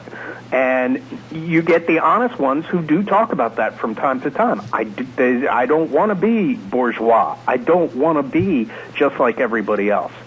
And unfortunately, it works perfectly for them because we are not allowed to speak up. We are told that we are bigots if we do speak up, if we don't accept everything and go along. In the meantime, the far left of their agenda is pushing and pushing and pushing and undercutting everything that sort of underpins our society. Look, the family is the basic unit of society, and the family is based on the natural union of one man and one woman. To undercut that is to seriously weaken the fabric of the entire society. There has got to be a retribution. There has got to be, along with that, a revolution. There has got to be somebody that's going to stand up. Somebody or some group that's going to say, when you storm a church in Michigan and these gay activists throw condoms on the altar, run the fire alarms, and yell, and this is hard for me to even say, it's hurtful for me to even say, that Jesus was a homo, and yell and scream and upset the entire church ceremony, these people should never be allowed to get out of that church because somebody better call 911. I am adamant that we've got to stop this trash in America. Well, you're right. And look, people who do this should be punished for it within the law. There's no question. The problem is nobody wants, and in many cases they are. The problem is the media doesn't want to cover this kind of violence and this sort of hate and just plain rudeness from the left. They want to believe that the only violence and hate and rudeness comes from the right, and that's what they want to portray. If you look at just look at the Chick-fil-A situation from 2 years ago, where all those people went and supported Chick-fil-A, supported Chick-fil-A's right to believe what it wanted to believe. What did the left do? They tried to boycott. They had a kiss-in outside Chick-fil-A restaurants. It was an in-your-face, rude, just nasty, mean-spirited protest. Meanwhile, of course, Chick-fil-A came out fine because more people went and ate at the store than ever before. So all is not lost. But the idea that somebody believes that marriage is between one man and one woman they cannot have it, because the fact that somebody believes it undercuts their little fantasy world. Yeah, but it's the whole thing, honestly, Matt, can be summed up into the word intolerance. They're the ones that are intolerant. They are the ones that are so filthy with their mouth, their vulgarity. They're the ones that are intolerant. And here's what I say to any conservative listening out there that believes in value systems. If you were to read what I'm holding in my hand right now, some of the statements by actress Aisha Taylor, and some of the statements by Cher, and some of the statements by other so-called Hollywood celebrities, they're filthy pigs with their language, their attitude, and their lifestyle. And to say that they endorse a homosexual agenda or a transgender agenda and anything goes, and they curse and they yell and they scream against moral America, it's time moral America stood up and really got in the fray and got in their face. Matt, I'm concerned that this kind of trash is going to take over our country. Well, I think we're already seeing that. Look, they control the media. 99% of the media. Not this media, my friend. Hollywood. Not this media. Our entertainment shows are shot through with their values, not ours. Their values. And they're proud of it. If you look, Hollywood's run around taking credit for the idea that, for the gains that gays have made in public opinion. That it's now more accepted, that gay marriage is more accepted. Hollywood is standing up and taking a bow for that. Of course, Hollywood never takes a bow for, the behavior it doesn't condone, such as gun violence. But we are in serious danger. We have lost our way. And the fact that the media is stacked against us, that liberalism, our elites on the coasts are lockstep liberals, and we are getting force-fed this day in and day out in every medium except perhaps talk radio. Yeah. And there are very few voices out there of traditional Christian or Judeo-Christian values. But you will agree with me. The only people that are allowed to live conservatively and believe conservatively anymore in the Western Hemisphere are Muslims. Yeah, that's true. That's true. You will agree with me that the voices of concern, the voices of reality, the voices of value systems and the good of America families, like James Dobson and many others, because of their age and because of their finally passing away or whatever, we're losing people that stand up for values, and somebody's got to pick up the cross and walk forward. I'm doing the best I can on my program, but I'll guarantee you we're called bigots. We're called hate mongers. We're called racists. We're called every dirty name in the book because we stand up for a value system. And Matt, it's getting a little tiresome. It is, but if you look around, look at the other side of it. Look at the anti-abortion movement. It has a tremendous amount of energy, and that energy is coming from young people. It's an area where we have made tremendous strides, where the conservative pro-life message has come out, where they are losing the argument, the left, and we are drawing young people by the millions to our side. There's a lesson to be learned from that. I think that it is, and what it is it's a populist movement. There's nobody really standing up and leading the charge. It's just common sense. It's morality, and I think kids, young people, the millennials, so to speak, are responding to that. And that gives me great hope. Well, I certainly hope so. All I can say is, Matt, that it seems like it's getting bigger every day. It seems like it's being more of an encroachment in our schools. They've already gone into our churches. They've got the media. I just absolutely sit back and wonder why normal America with a value system hasn't stood up and said something long before this. We have let the cancer grow, and now I think it's a death sentence. Well, you could be right about that. We have let the cancer grow, and what we have ceded some very important areas of our culture, some very important tools, and we've ceded them to liberals, and that is television, movies, music, all kinds of entertainment. We've ceded them to liberals. Look, we complain, and I work for an outlet that monitors news media bias, but the truth of the matter is more people get their news, maybe not more people, but a tremendous amount of people get their news from The Daily Show. They get their news from the monologues on the late-night talk show. That's true. Okay, so what we have ceded that territory.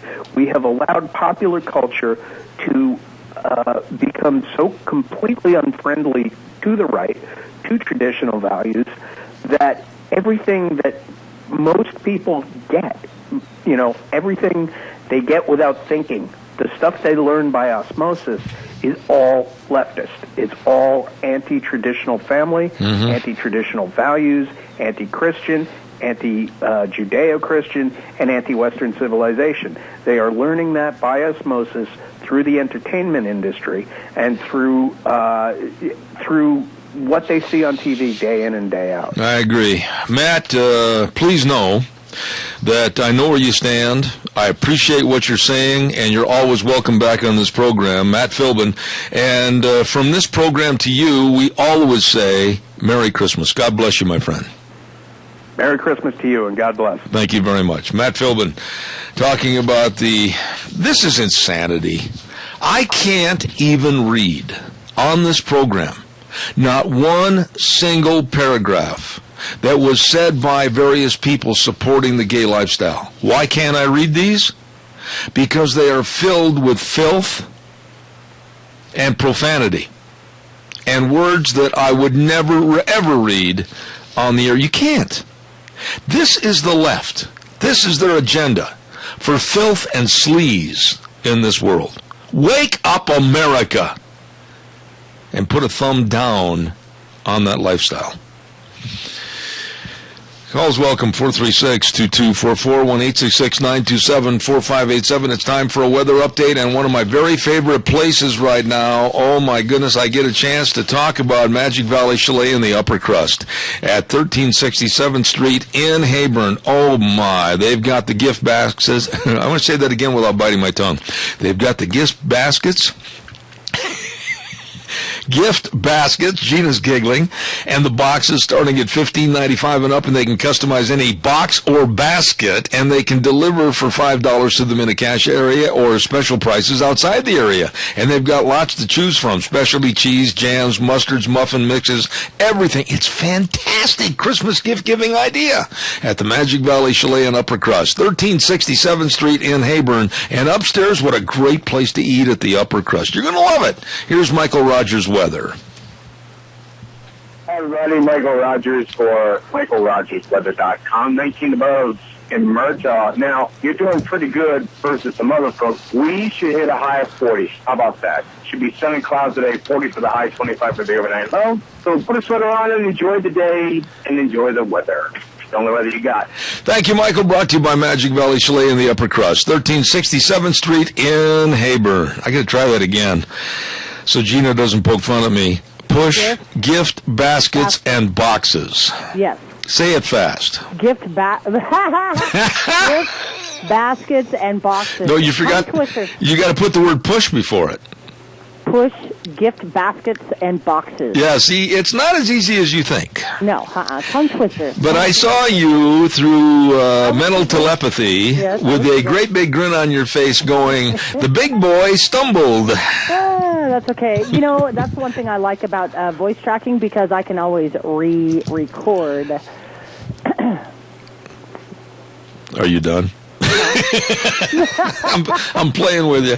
Hey, calls are welcome, 436-2244, 1-866-927-4587. I want to remind everybody the Fairfield Inn and Suites. I love this commercial. I love talking about these folks at the Fairfield Inn and Suites because I think the commercial is outstanding, because they're located at 230 West 7th Street North in Burley, 677-5000. Write the number down, 677-5000. They got holiday specials for your in-laws and outlaws and all your family coming in for the holiday Christmas. And you don't want them staying in your house. You'll never get in your bathroom. Have their own bathroom at the Fairfield Inn and Suites. Make sure they get a room today. I love that. Oh, my goodness. Oh, and by the way, Let's Ride. Let's talk about Let's Ride for just a minute if we can. They have such a phenomenal supply of snowmobiles and four-wheelers and all the accessories. And they've got Yamaha Generator 2000, great for charging batteries, and they are quiet. Very quiet. Yamaha Generators 2000, very quiet. Let's ride Highway 24 between Rupert and Burley. Number to call, 436-4771. Open Tuesdays through Saturdays. These folks are the best. Let's ride where the fun is sold. Absolutely. I got to catch up on what I'm doing here. I got to do all my paperwork. Did this. Put a check mark there. Gene, I want to ask you something real quick. Are you right there by your microphone? Yeah. Okay. I knew you had to get the headsets on real quick. Yeah. I'm going to try to get this paper to you. Matt Philbin sent me over from New York a story that was written by Katie Yoder. And it was published by the Media Research Center, and it's a direct quotation of many of the far left that have made quotes on the Huffington Post and also celebrities in California about supporting the gay lifestyle. And there's not one single paragraph, whether it's regarding Anderson Cooper, whether it's regarding Kathy Griffin, whether it's regarding Cher or any of the people listed here, there is not one single paragraph I can put on the air with their quotes. These are filthy people supporting a filthy lifestyle. You know, here's if they want to gain some credibility, which they're just not gonna, clean up your act. I don't think you can clean this up. I don't. Well, obviously not. But you would figure. I don't know. I'm just so confused about this whole thing. Well, they call me, and I've had this happen, hate monger, and they call me a bigot, and they've already called me a racist many, many times. And I guess I'm doing something right if they call me that, because I'm going to stand up for family values. I'm going to stand up for God's values, and this lifestyle is not a value. It's not normal. Nope. And quite frankly, when you look at the transgenders and the silliness and the absolute lunacy that's involved in it, God does not make mistakes. No. God does not make mistakes. And if you can't figure out which bathroom to go into, that's your problem, not ours. And here's the deal. Okay, so obviously this has been an issue worldwide, and this lifestyle is continually being, basically they're saying, no, we're not, other countries are saying, no, we're not going to recognize you. We are not going to endorse your lifestyle. But yet here in the U.S., they keep on pushing it and pushing it and pushing it. Your point is so appropriate and poignant right now because of what's happening for the Winter Olympics. And this is going to ruffle some feathers. And you may not agree with this statement. But of all the statements that were made by Vladimir Putin in Russia, saying basically that, no, I am not going to allow the homosexual agenda to take over the Olympics, he's right. It's exactly, because the Olympics has nothing to do with that particular agenda. It has everything to do with sports and athletes and showcasing their abilities. I could care less what they're doing behind closed doors. That is the whole key. I don't care. I don't care, but don't push it in my face. Don't push it in my children's face. Don't push it in my grandchildren's face as normalcy, because it's not. No, it's not normalcy, and I get angry when it's just a constant in-your-face kind of thing. Hey, cool, you know what? If that's the way you want to live your life, fine, go for it. I don't want to see it. I don't want to see you in a parade. I don't want to see you on a float. I don't want to see you pushing that agenda at a family values event. Go home. Go home behind closed doors. Just leave normalcy alone. Exactly, and, for them to be pushing it in our schools, starting in, like in preschool all the way up through. No. There you go. Kids, our preteen kids don't even need to think about this stuff. Absolutely. I'll tell you something. I'm going to make sure you get this article written by Katie Yoder, and it's going to absolutely sicken you. I couldn't even imagine some of the verbiage that was used in here.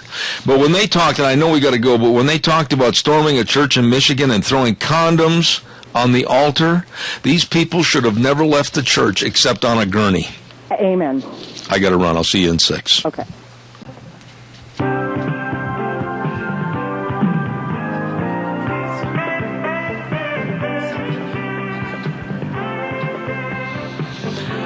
Oh, my wife was just giving me a little personal message, and I was listening to her instead of the music. Sorry, I didn't mean to be distracted. She's a lovely lady. Good morning, everybody. I'm Zeb Bell at Zeb at the Ranch, our major sponsor, your Magic Valley Les Schwab Tire Centers, all 7 locations serving you, along with some of our great advertisers, including Lee's Furniture, Floors, and More at 459 Oberlin in Burley, and our friends at Western Way Services, always at your disposal. Get on the route service today. Call them at 734-6969. Before we have our guest on the phone, I want to remind you, Chadwick Sports Grill. Oh, yeah, I like their Philly cheesesteak sandwiches. I got to go back. Wonderful. The Chadwick Sports Grill, 139 West Main in Burley. Don't forget, they got a special today. Oh, a luncheon special for $5.95. Listen to this. Buffalo chicken sandwich with choice of potato, veggies, super salad. Rippin' good. Nice people. Great place. Chadwick Sports Grill, 139 West Main in Burley. Also, as you know, on Thursday, we have a very special program called School Days in Cassia County. And we have 2 wonderful sponsors, one of which is A Child's World at 1308 Overland Avenue in Burley, and we certainly thank them. You can shop online at achildsworldinburley.com. They've got all the Cherokee and Dickie scrubs, shoes, accessories, everything. And don't forget, too, A Child's World is also participating in the Minnecasia Area Merchants Association passport promotion, and they'll stamp your passport. Get on in there, A Child's World in Burley. And also, don't forget Ambulatory Surgery Center at 1344 Highland Avenue in Burley. My goodness, for over 14 years, the Ambulatory Surgery Center of Burley has saved area families thousands of dollars as they received outstanding medical care. Don't forget, colon cancer can be deadly, and get a colonoscopy by a board-certified doctor at the Ambulatory Surgery Center. And they, along with the Child's World, are sponsors of our School Days in Cassia County.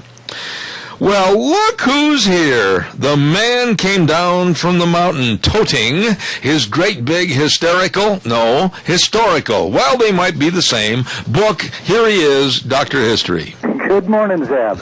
Sometimes we go both ways on that, don't we? Yeah, you keep, talking about naked mountain men scaring all the Indians. Man, I tell you, that does a lot for history in the Old West. Hysterical history. What in the world are you going to throw at us this morning? Well, how about we go through a little stage robbery? How about a couple of hangings and just a few things like that? Oh, just a normal every Tuesday occurrence. Yeah, okay. This is a story about a guy named Jack Slade. Now, when I just say the word Jack Slade, what kind of image does that put into your mind? Okay, it gives me an image right now, honestly. I'm sitting here, and I'm seeing a guy with a black hat pulled down over his eyes and kind of a 9 days growth of beard, and his eyes are set real low, and he's wearing a dirty old duster, and he's sitting on a big black horse. Not a guy in a white hat. Nope. With a star on it. Not exactly your James Arness. No. All right, so here we go. Before the Civil War, the Butterfield Overland Stage Company followed kind of a southerly route down through Texas, and anyway, when the Civil War began, the company ceased operations. And because the Union needed a safe stage route farther north, this is when Ben Holliday started the Overland Stage Line. And we talked about Ben a while back, and his famous ride. But he started the Overland Stage Line, and this followed a route from Atchison, Kansas, kind of northwest, and actually followed part of the Oregon Trail into Nebraska, went west across Wyoming to Salt Lake City, and then to California. So when Indian raids kind of got a little more frequent along the stage line's Oregon Trail route in Wyoming, the government told Holliday to shift his stage route a little bit to the south. And the new route kind of left the Oregon Trail, and it turned south to where Greeley, Colorado is. You probably have been there. Mm-hmm. And it kind of continued to what became known as a place called Virginia Dale. Mm-hmm. And that's just a little west of Fort Bridger. Yeah. Now, are you familiar with that? Very much so. Yep. Okay, so you know where we're talking. Absolutely. And so it's now kind of southwest Wyoming. Yep. Okay, there the route kind of went south on to Salt Lake City. Now, at what became Virginia Dale, located about 4 miles south of the Wyoming border, to the southwest of modern Cheyenne, Wyoming. A guy named Jack Slade in 1862 built and operated a stage station for Ben Holiday. Oh. He built it and operated it for him. But Slade called it Virginia Dale because they think partly because his wife was named Virginia. I see. So there's not much known about his wife, Virginia, other than she was an attractive gal, kind of tall, weighed about 160 pounds. As for Jack, he was born in Illinois about 1830. See, there's the problem. There is the problem. That's the home state of Obama. I knew there was a connection. So here we go. He was born about 1830, and as a boy, he kind of had a bad temper. I mean, it didn't take much to kick him off. Mm-hmm. And actually, when he was 13, there was a man that was bothering Slade and some of his buddies in Illinois. So Slade just reportedly picked up a rock and killed the guy. Oh, my. So, you know, a 13-year-old boy. Yeah. He got mad.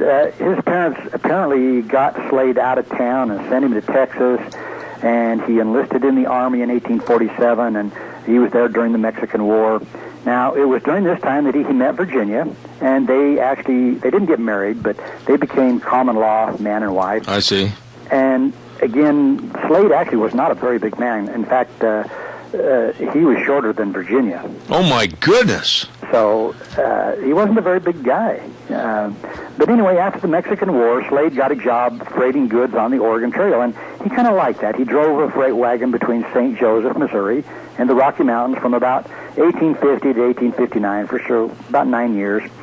Then he found a job as a stagecoach driver, and soon was actually built relay stations for the Pony Express for a little while. Mm-hmm. Well, when Ben Holiday organized the Overland Stage, Slade was hired to build and operate this stage station that became Virginia Dale. Okay. So this was his. Mm-hmm. Well, about this time, there was a superintendent of the Overland Stage Company that was checking on some of his stage stations, and there was one called Julesburg. Have you ever heard of that one? It's in far northeast Colorado. I have. As a matter of fact, it's a ranching community, and I know some people over that way. Okay, Julesburg. Now, there's about 150 miles east of the Virginia Dale station. I see. Well, the superintendent discovered that there was some company property missing, and the Jules station was operated by a guy named Jules Benny. It was actually named after him, Jules. Mm-hmm. Mm-hmm. Well, and this Jules Benny, keep his name in mind because we're going to talk about him for a minute. Okay. He was also the superintendent over there. Well, Jules Benny was a Frenchman, and he kind of hired some guys to work for him that weren't exactly real savory type characters. Kind of like we're still going back to the Obama administration. We're still moving back and forth.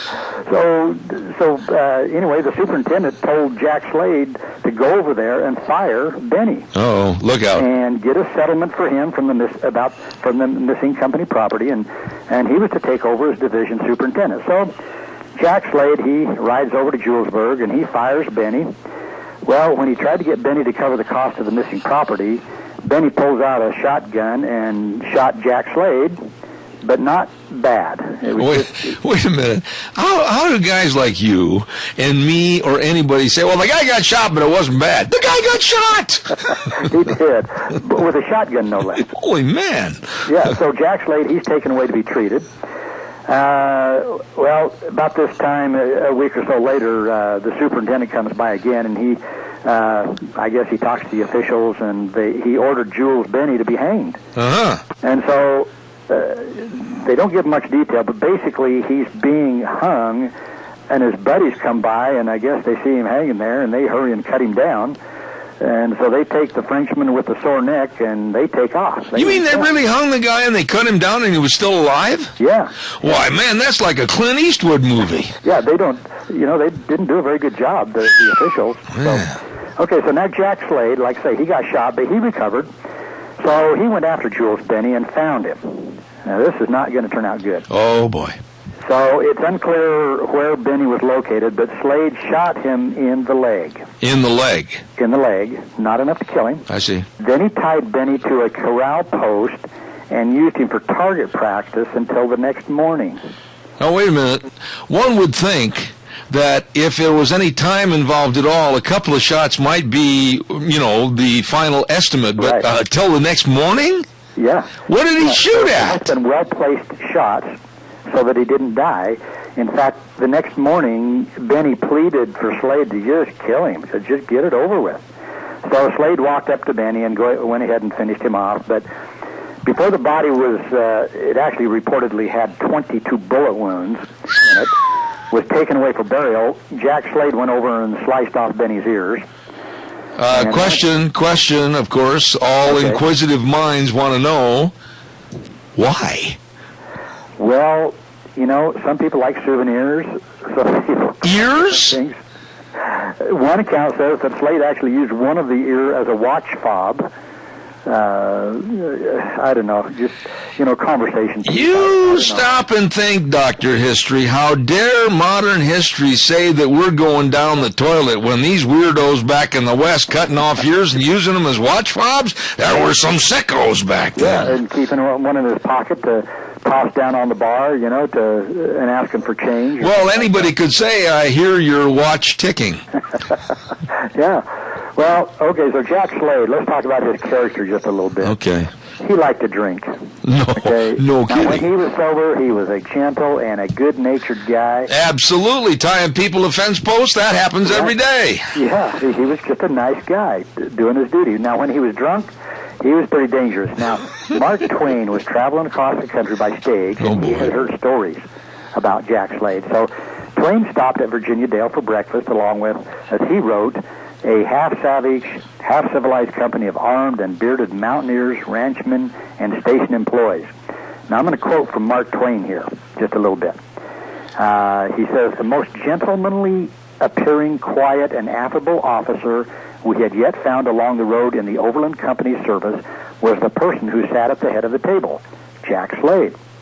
Here, right by my side, was the actual ogre who, in fights and brawls in various ways, had taken the lives of 26 human beings. He was so friendly and so gentle spoken that I warmed to him in spite of his awful history. The coffee ran out. At least it was reduced to 1 tin cupful, and Slade was about to take it when he saw that my cup was empty.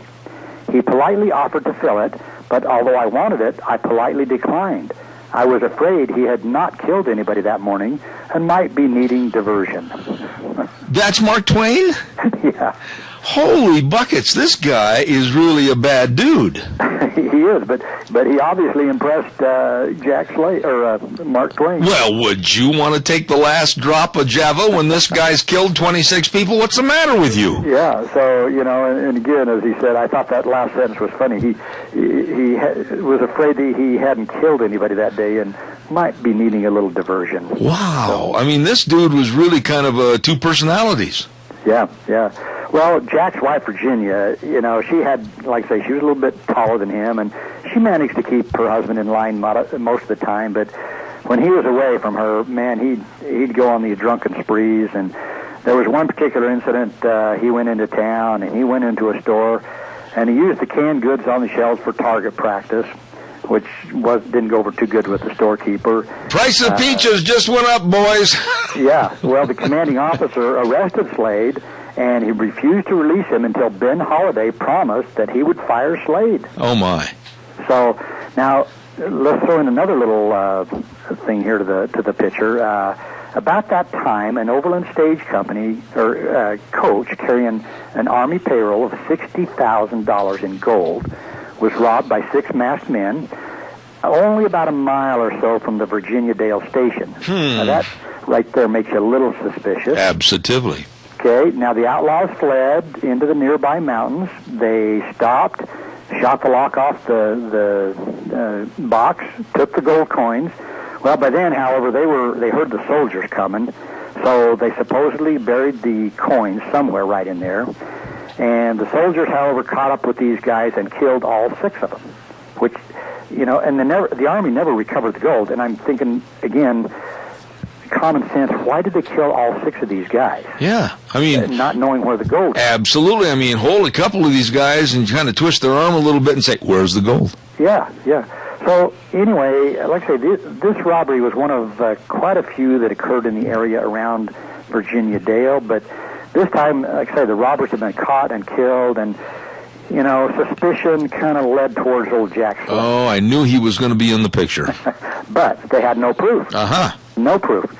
So about this time, Slade was fired for that little incident in the store where he shot up the store. And he left Virginia Dale. Gets life for shooting up canned peaches.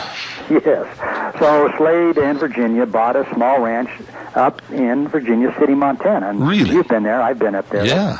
Kind of a neat little area. It is. But, so one day, Slade went into Virginia City. He got drunk. Oh, here he goes again. Here we go again. He wrecked a saloon. Oh, boy. And he said he would pay for the damages, but he had spent his money on whiskey. Imagine. So the local vigilante committee issued a warrant for his arrest.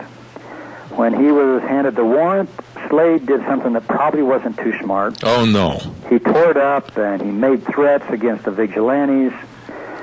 The vigilantes, they didn't mess around. They took Slade out and hanged him. Holy cow. 64. You mean to tell me that they didn't give him a trial? There was no judge, and they just stretched a brand new rope? That's exactly what they did, So, justice came swift, when you didn't mess around with the vigilantes. I'll bet you old Jack thought he better go back to shooting peaches. Yeah, he wished. Well, Virginia, his wife, of course, she found out about this, and she rushed into Virginia City, and she must have been an interesting lady, too, because she was cussing the townspeople and the vigilantes. She was cussing all them, and actually the vigilantes threatened to hang her if she didn't take Jack's body and just get the heck out of town. Ooh. Now, she did something kind of interesting. She took her husband's body and pickled it in alcohol. Wait a minute, stop the bus, Gus. She took Jack Slade, her husband's body, and pickled it in alcohol? Yeah, put it in a metal casket. She kept it in this metal casket under her bed. Under her bed? For some time. I'll bet. And a few months later, she packed her belongings and, along with the coffin, took a stage to Salt Lake City, and there Jack Slade was buried in the old city cemetery. And if you're interested, it's Block B, Lot 6, Grave 7. So don't ever forget that. Oh, no, it's one of the highlights of a tour, I'll tell you. Yeah, his grave, and I guess his grave marker can still be seen today. No. Well, what happened to her? Well, we don't know. And going back to the robbery, it's still not known whether Jack was the leader of the outlaws, because obviously they were all dead. The ones that stole the $60,000 in gold coins there near Virginia Dale. But those coins have never been recovered and are probably still buried somewhere within a couple of miles of Virginia Dale stage station, which, you said you've been there, so it still is it's still there. I'm leaving in the morning. So, we just don't know which direction. But well, now, wait a minute. How old was he when they decided to stretch his neck? Well, let me see here. He hung in 1864. Yeah. Let's see. They think he was born about 1830. About 34. Oh, my goodness sakes. So just a young guy. But, back then, life expectancy wasn't much past the 40s. If you got to be 50 or 60 or 70, that was pretty unusual. Well, yeah, and especially if your name was Jack Slade, you're a marked man. Yeah. But, like I say, Mark Twain had a little respect for him, maybe because he was kind of a villain, and also, but yet one of the nicest guys you'd ever want to meet. Oh, yeah. Yeah, I was just thinking that. Love to have him over for dinner, and we'll play canasta. Just do not offer anything to drink. There you go. If you give him a glass of wine, you're in deep doo-doo. That's right. Well, listen, that is a great story, and, for some reason, I can't remember where, but I think I have seen a picture of this guy. Yeah, I don't have one in front of me. I actually have a little picture that was drawn by Mark Twain. Yeah. Sitting with Jack Slade. Mm-hmm. But it's just a pencil drawing, which obviously isn't. When you think of some of the names of these Old West characters, they just sound really hard-nosed and like they're ready to draw their gun, like Doc Holiday. Yeah, And Jack Ketchum. And then of course you take the name Jack Slade. I mean, right there you've got a ominous tone to yourself. None of the bad guys were ever named Oscar. That's right. Fred, none of that. Marvin or anything like that. Zeb. Yeah. I wonder if there was a bad guy named Zeb. I don't know. I've never run across one. Well, see? I've never run across one named Ken either. Well, Zebulon Pike. Well, yeah. Yeah. But we've talked about him. He wasn't exactly a brilliant explorer. Oh, thanks a lot. You had to term that with Zebulon. He wasn't exactly a brilliant explorer. Times. Yeah, well, yeah, but he had a purpose. He did. Hey, real quick, last week you said find out about the horse feed. Yes. Okay, I did a little research, and basically the only thing I can really find out is that they relied pretty much heavily on what they could haul with them and what they could haul to the forts. But I still can't help but think that they had to buy, hay and one thing or another from some of the local ranchers. There had to be. There had to be. It was just the ranchers only grew enough for their own use. But I find it hard. Grain and corn and stuff for their horses. I find it hard to believe, especially with some of the forts in the Southwest, like Fort Apache and Arizona points of interest, etc. Where are you going to keep enough forage or get enough forage to stock everything up at a fort? And that's my thought too. I mean, they'd have to have supply trains coming in every couple of weeks anyway. I would think so. We got to do some more research on that. Yeah, they must have gotten some from the locals, I'm thinking. Maybe they called like Stanley Hay Company over in Eden and they said, send us down some pellets. Yeah, bring us a couple of those 10 bales. Doc, you did it again. This man is amazing, and I just love his program segment on my show. Dr. Ken Turner, and he, of course, is Dr. History. God bless you, man. And let's see. Next week is Christmas Eve. Are you gonna be on? Oh yeah, we'll do our annual Christmas story. Okay, good. I'm looking forward to that, and it's going to be kind of a special day next week on Tuesday and Monday, as a matter of fact, and I'll call you about that. But anyway, God bless you, and thanks for being on the program, and Merry Christmas. Merry Christmas to you. You have a good day, Zeb. Thank you, my friend. Bye. Oh, that was interesting. I love that story about Jack Slade. Hey, I got to pay some bills here real quick, and then we'll send it over to Gina. Merry Christmas wishes from my buddy Jimmy at People's Quality Packing. You better believe it. For all your custom-cut meats and wrapping, call Jimmy at 436-4557 at People's Quality Packing, and he wishes you a very Merry Christmas. AMI 719 Overland and Burley. Look for the big 28-foot wrench over their door and go nuts over their bolts. I tell you, these are good folks at AMI. Merry Christmas. Certified Pest Control. Get rid of your pests. I'm talking about the 4 to 6 to 8-legged kind. And all you have to do is call them at 312-5856. Certified Pest Control wishing you a very Merry Christmas. And Joe Taylor, my buddy with Carey and Adams Realty, buying and selling real estate. One call does it all. To Joe, 678-9400. He wishes you a very Merry Christmas. We'll send it to our studios and be back in just a moment. And now, back to Zeb at the Ranch on AM 1230 KVAR.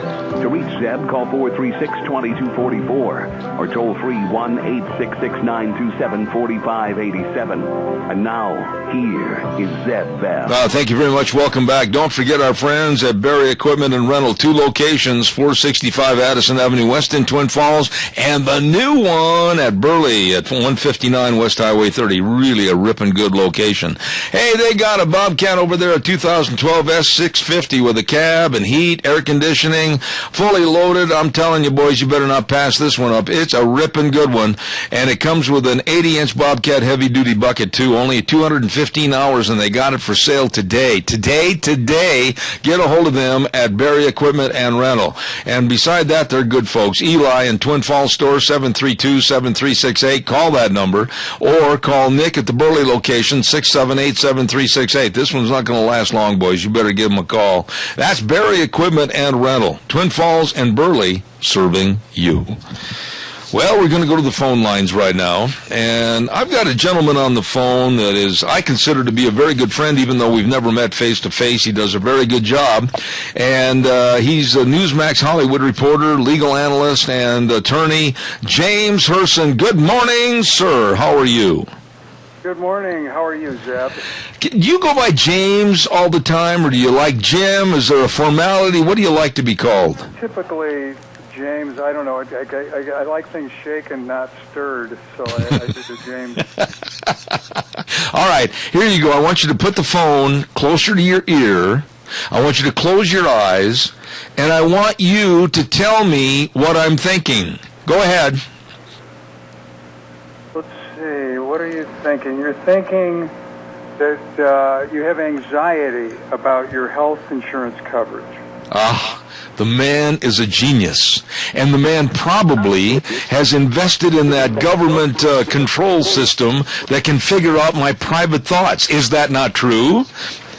Oh, that thing. Okay, yeah. That is, there is, in fact, here in the Golden State, very prominent university, Stanford University, with the School of Medicine, has actually done a study, and the lead researcher, who is a professor at the University of Medicine at Stanford, a PhD, MD, has made the amazing claim that we now are able to eavesdrop on the brain in real time, which in normal conversation we call that mind reading.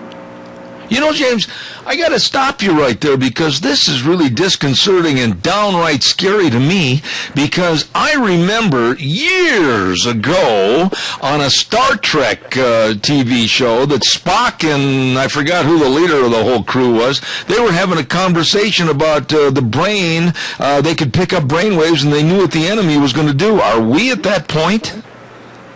Yes, and they used to do the Vulcan mind meld. Yeah. Spock would do that, and he'd be able to two-way pick up brain waves, influence brains. This study, now, the thing about this study, and by the way, I mentioned in my piece, this goes back before Star Trek to George Orwell, 1984. Now, he had the thought police who would seek out people who had committed thought crimes, and they did it through technology, but even Orwell didn't dream of this kind of technology. What they were able to do in this study, now the participants had to have surgery, have a part of their skull removed, and then they put packets of electrodes adjacent to the brain material, and they took the data out of the brain, converted it into digital information, which was sent to a computer, which converted into analog information, and they were able to, in essence, eavesdrop on the brain. And then I, was discussing this with different people and expressing my concerns about the ominous nature of that. I said, well, you don't have to be concerned. This is way down the road, and people are not going to submit to surgery and have electrodes put in their head.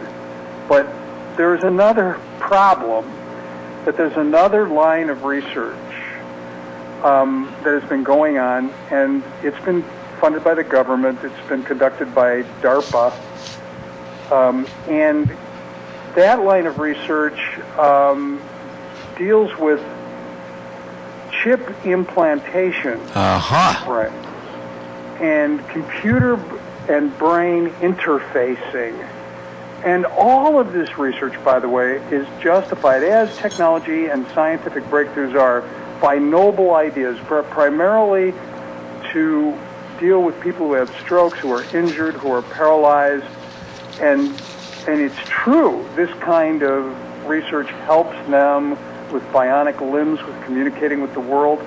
In the case of the government, they're talking about injured soldiers, and no one can argue with that. But the problem is that the same technology can be used to, in essence, listen in on our thoughts, number one, and number two, send what they call interventions the other direction. Holy. Brown University this year came up with the first wireless long-term battery-powered mini chip specifically designed for implanting in the brain. And we have nanotechnology where these chips are getting smaller and smaller. I think it's, with just a few years ago, if someone had said, well, you're going to be able to watch HD video on your smartphone, someone would say, well, that's way down the road. Well, the way technology is accelerating, I don't think this is that far down the road. And I do believe that we have to set legal boundaries that are even more stringent than the ones we have in the Fourth Amendment for this stuff. You're scaring me, man. You are really scaring me about this. I can give you an instance that I think it's already in effect. Last week at the Mandela funeral, I think that both Barack and Michelle have chips because when Barack leaned over to the Danish Prime Minister for a selfie photo, I could read the mind of Michelle. She's going to kill him when he gets home. Yeah, you're right. That look was very revealing, and I think we still can read without, knowing the thoughts. We can see it by reading their faces. There's no doubt about it. But, I remember just a few years ago, there were these people, they called them the tinfoil hat wearers. Yeah. Who were concerned about this kind of thing.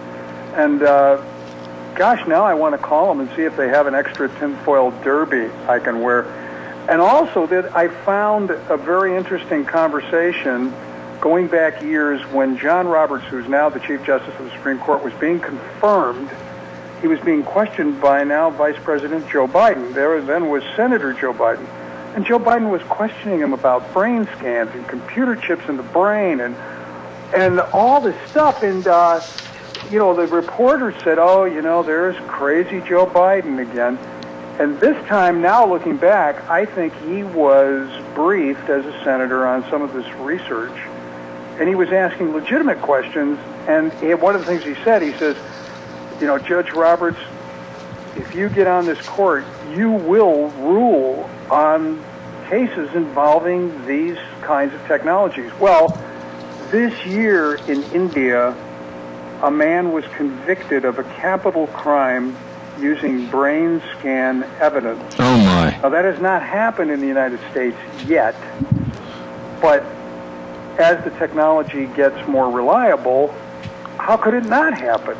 Oh. And then you think of the film Minority Report, yeah, which involved basically policing a crime before it occurs.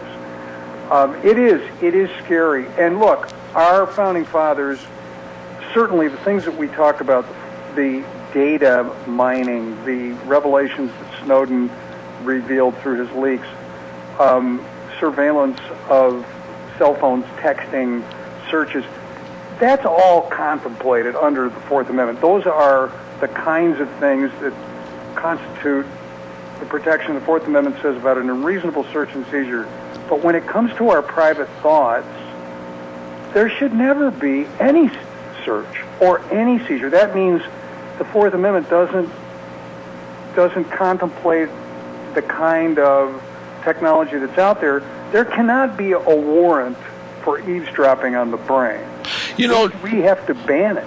Jim. Now, does that mean the technology will go away? Obviously not. But at least we have to put up some legal boundaries and have as much resistance as we can to the dark side of this technology. I'm sitting here, and I'm absolutely shocked as to the magnitude of what can and possibly will happen with this. And we're talking about more research to the point where our whole society, 350 million people, could be roboticized to the point that if they had to go for a chip, that the government and the world could control the people like robots, and there would be absolutely nothing that people could do or say that wouldn't come back, and they would be absolutely punished. Well, sure. I mean, if you start to think about all of the possibilities, it's no question that you can't, you have fear. And it's funny because I was looking for material on this DARPA research. That, by the way, that's the Defense Advanced Research Project Agency. And CNET, one of the tech reporting agencies, they're actually owned by CBS. One of the people on there said, "These people scare me." That, you know, and part of the reason is because it's in our cultural media about DARPA. I mean, it was in that television show Lost. They would see DARPA, you know. But the fact is, some of the best minds in the world work for DARPA. And they work on real cutting-edge technological developments. And the idea that, you know, that DARPA would be involved with all of the tremendous resources of the government, working with academic people on these, they call it, by the way, brain-computer interface, BCI. It just, the idea of implanting computer chips into people's brains, it sounds like science fiction, but today it's practical, it's real, they have breakthroughs in it, they're getting smaller. You know, we now have computer chips that are so small they can be injected. Yeah. So it does, this idea of needing surgery may not be necessary. So, I mean, it's just, yeah, it's not, it sounds like with all the problems we have, do we really have to debate something that's not here yet? But the problem is we can't wait till it's here. We actually have to set up some legal boundaries. And I think all of the news about what the government's done, which now a judge has ruled unconstitutional, at least one federal court, just shows us the potential of what they could do with this kind of technology. You know, you think about in the military world, I mean, they would love to be able to communicate with the brains of soldiers, even just to take away inhibitions and fears and make them more capable of fighting. There's just, you know, there's so many positive uses, but the thing that's scary are all these dark potential uses. And so when I hear a Stanford professor say, we can now eavesdrop on your brain, that's like a huge warning sign for me. And by the way, this thing was just published last week. It's very, very fresh. The Brown Houston University study was published in the early spring of this year. So this whole thing has been really, 2013 is the year of mind reading. And the Economist magazine in the UK said this. It says, technology can now see what people are thinking. Be afraid. That's, and it is. It's, I mean, it's stuff of, you know, it belongs in Hollywood scripts. Yeah. Not in our real life. Well, yeah, but it's unfair. It's totally unfair, and I can see where there's discrimination in this, because I'll tell you why, James. Here you are talking about how they can read brains and know what our thoughts are. And that's unfair because you take some of the Democrats, like Harry Reid and Nancy Pelosi, they won't have this problem because they don't have a brain. Well, you know, that is I noticed that she was not one of the participants. So, no, that is true. It's a prerequisite for any kind of mind reading that one has a mind to read. Yeah, that is true. So maybe that's the defense. You know, and for many Americans, and they've been trying to dumb us down for years, maybe there won't be, you know, a brain scan. But, you know, with the giant supercomputer facilities that have been built and under construction with our tax dollars, most of which, you know, top secret facilities, the fear has been that they're going to use them to cross-reference the data that they have, but there are far more ominous kinds of uses that could be had, and you can't stop technology. You can't stop the march of technology, but for mankind to survive and have some semblance of free will and freedom and dignity, we have to set those limits. And so at least our Chief Justice is aware of this, and people on the courts are aware because they're trying to submit it as evidence. But I think members of Congress seem to be unaware. Yeah, but a lot of them. You know, James, one final thought here, and I've only got a minute and a half left. But really, when you look at Hollywood, and you look at some of the movies, and you look at George Orwell with the 1984, and the forewarning of this type of thing. And now education has arrived to where we have professors say, quote, we can now eavesdrop on the brain. We had the forewarning 30 and 40 years ago, and I think the public is absolutely duped into thinking that government cannot control them.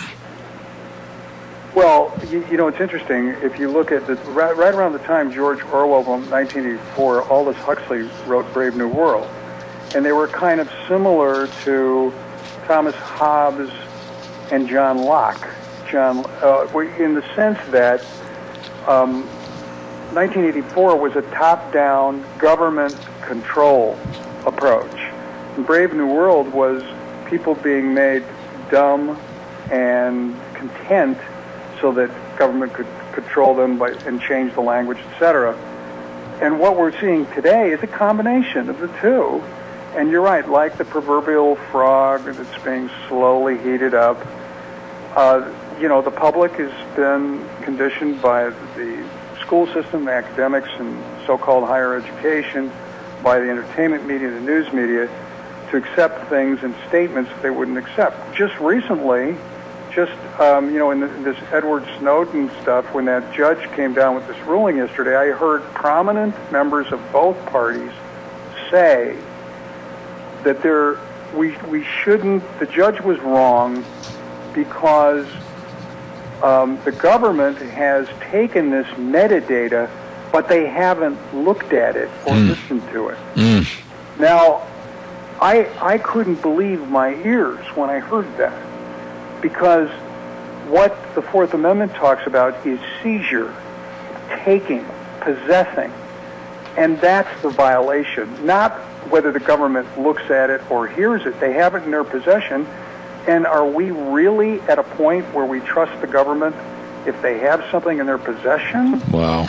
That they're not going to peek at it if it serves various uses? I mean, it's amazing. But that reminds me of Orwellian newspeak, that someone would even say that. I'm talking about respected people, pundits and politicians, making this kind of statement. It's insane. So, the old Rob Serling Twilight Zone, we're here. Look out. Ladies and gentlemen, I just really enjoy this man on the program, even though he's got me scared to death this morning, and that's, of course, James Herson, Newsmax Hollywood reporter and legal analyst. James, you outdid yourself, man. This is quite a story, and I'm going to do a follow-up, but I want to wish you and yours a very Merry Christmas, and please come back soon. And same to you and everybody there. Merry Christmas. Boy, it's nice to be able to say that. All right, my friend. Thank you. God bless. Have a good day. Thank you much. God bless. Take care. Holy cow. Eavesdropping on the brain. Eavesdropping on what your thoughts are. Eavesdropping on what you're going to do. Oh. And it's coming to fruition. Stanford professor, big quote on this story. We can now eavesdrop on the brain. However, some people will be completely immune to this problem. Okay, we got to have a weather update. Here's Michael Rogers with our weather update for this hour. Hi, everybody. Michael Rogers for MichaelRogersWeather.com. 19 above in Merjaw. Now, you're doing pretty good versus some other folks. We should hit a high of 40. How about that? Should be sunny clouds today, 40 for the high, 25 for the overnight low. So put a sweater on and enjoy the day and enjoy the weather. It's the only weather you got. Thank you, Michael. Appreciate it. And by the way, don't forget the UPS store in Burley. These are really nice people at 322 East Main Street in Burley. They can print all your holiday greetings. They got little Christmas elves over there that are and they're printing up everything.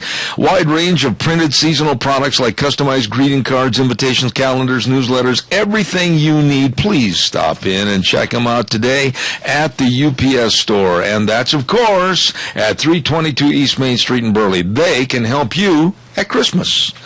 Good morning, caller. You're on the air. Good morning, Mr. Bell. Yes, sir. I just listened to your last segment with that guy. I'm safe. There ain't a damn thing they can do up my brain. Al, seriously. Technology has got to the point where what we laughed at 20, 30 years ago and thought was science fiction and never would happen, it's coming true. Well, I ain't going to worry about it because I ain't going to be around that long, I don't think. Well, I got a good, clear ticket from my doctor yesterday. He says, A-OK, he's going to start me for the marathon. There you go. I said, after the fight, you will. Well, you better be out training. The one thing I urge you not to do, Al, I urge you not to do, is put on a pair of white shorts with your white legs and run around the neighborhood. Too many people will put their property up for sale. See, there you go again. You started it. I'm sorry. At least by damn I know when not to put a lawnmower into the canal. Goodbye, Al. Goodbye. Merry Christmas. See you later, buddy. I love those folks. Oh, don't forget our friends at your Magic Valley Les Schwab Tire Centers. All 7 locations serving you with the best in tires, winter traction tires, pin for studs. They've got it all so you can go zoom down the highway and you'll be safe. Absolutely all the different tread designs. You go in and talk to them and they'll make sure that you have safe winter driving with the best of tires. And they've got the best in brake service. The best. And they've got the best in tire chains and snow wheels and batteries. Have your battery tested and everything. I'm telling you, folks, that's the place to go. Any one of the 7 locations. Lane and Rupert, Dave on Blue Lakes and Twin, Mike and Buell, Mike and Jerome, the Twist family and Paul, John on Poline, and Randy on Overland and Burley. The best. None better. Guarantee it. Your Magic Valley, Les Schwab Tire Centers. Good morning, caller. You're on the air. I got 1 minute left. Well, I'll take less than that. I just have a warning for Al and a few of my friends on the program. You better stay out of Cabela's. You heard that earlier this morning, huh? I did hear it, and I think I sent it to you. You may have, my dear friend. We won't go into it again, but, honestly, for the sake of the community, we urge Al never to put on a pair of, gym trunks and start jogging around the community. I mean, it would be a boon for the real estate market on sales, but other than that, it'd be a negative. Well, that might be. Anyway, I'll get out of the way. You guys have a wonderful day. May the Lord bless. And, you got some of the best people in the world that listen to your station. I appreciate what I hear there most of the time. Well, thank you, Jerry. I won't say all the time, but most of the time. All right, my friend. God bless you. Have a good day. Merry Christmas to you. Merry Christmas, Happy New Year, and may the Lord bless again. All right. Thank you, sir. Appreciate it. We're about ready to wrap things up. Gina, are you by your microphone real quick? Yep. There she goes, grabbing for those headsets. Yeah. Quickly, and I want to get your comment on this before we run out of time. This is a spooky story, but it's coming true to where they can listen to your brain and know what you're thinking. This is spooky, my dear. They don't need to be doing that. Get out of my head. Oh, man. And with the wanting to put little injected pellets in everybody, those little pill-like things, and they could have those synchronized to where your brain thoughts and waves would go to a computer. Woo! I'm not cool with that. I am not either. But you heard him. It's coming true. A Stanford professor said they can do it. And which states do I not need to be traveling in now? I'll tell you, here's the deal. We're very open and honest on this program. I don't like Obama. I don't like his administration. I don't like his politics. I don't like his ideology. I don't like anything about him. Now, nobody had to go and plant a chip in my arm to get that because I was very open about it. You're very honest and open about what you're thinking, sir. God bless you. Have a wonderful day, and I got to say this to you, too. Merry Christmas. Merry Christmas to you and Deanne, and, of course, may the blessings of the season be with you both. All right. See you tomorrow, 8:06, 7th the Ranch. Have a good day. The way things were, the way things ought to be. Take care.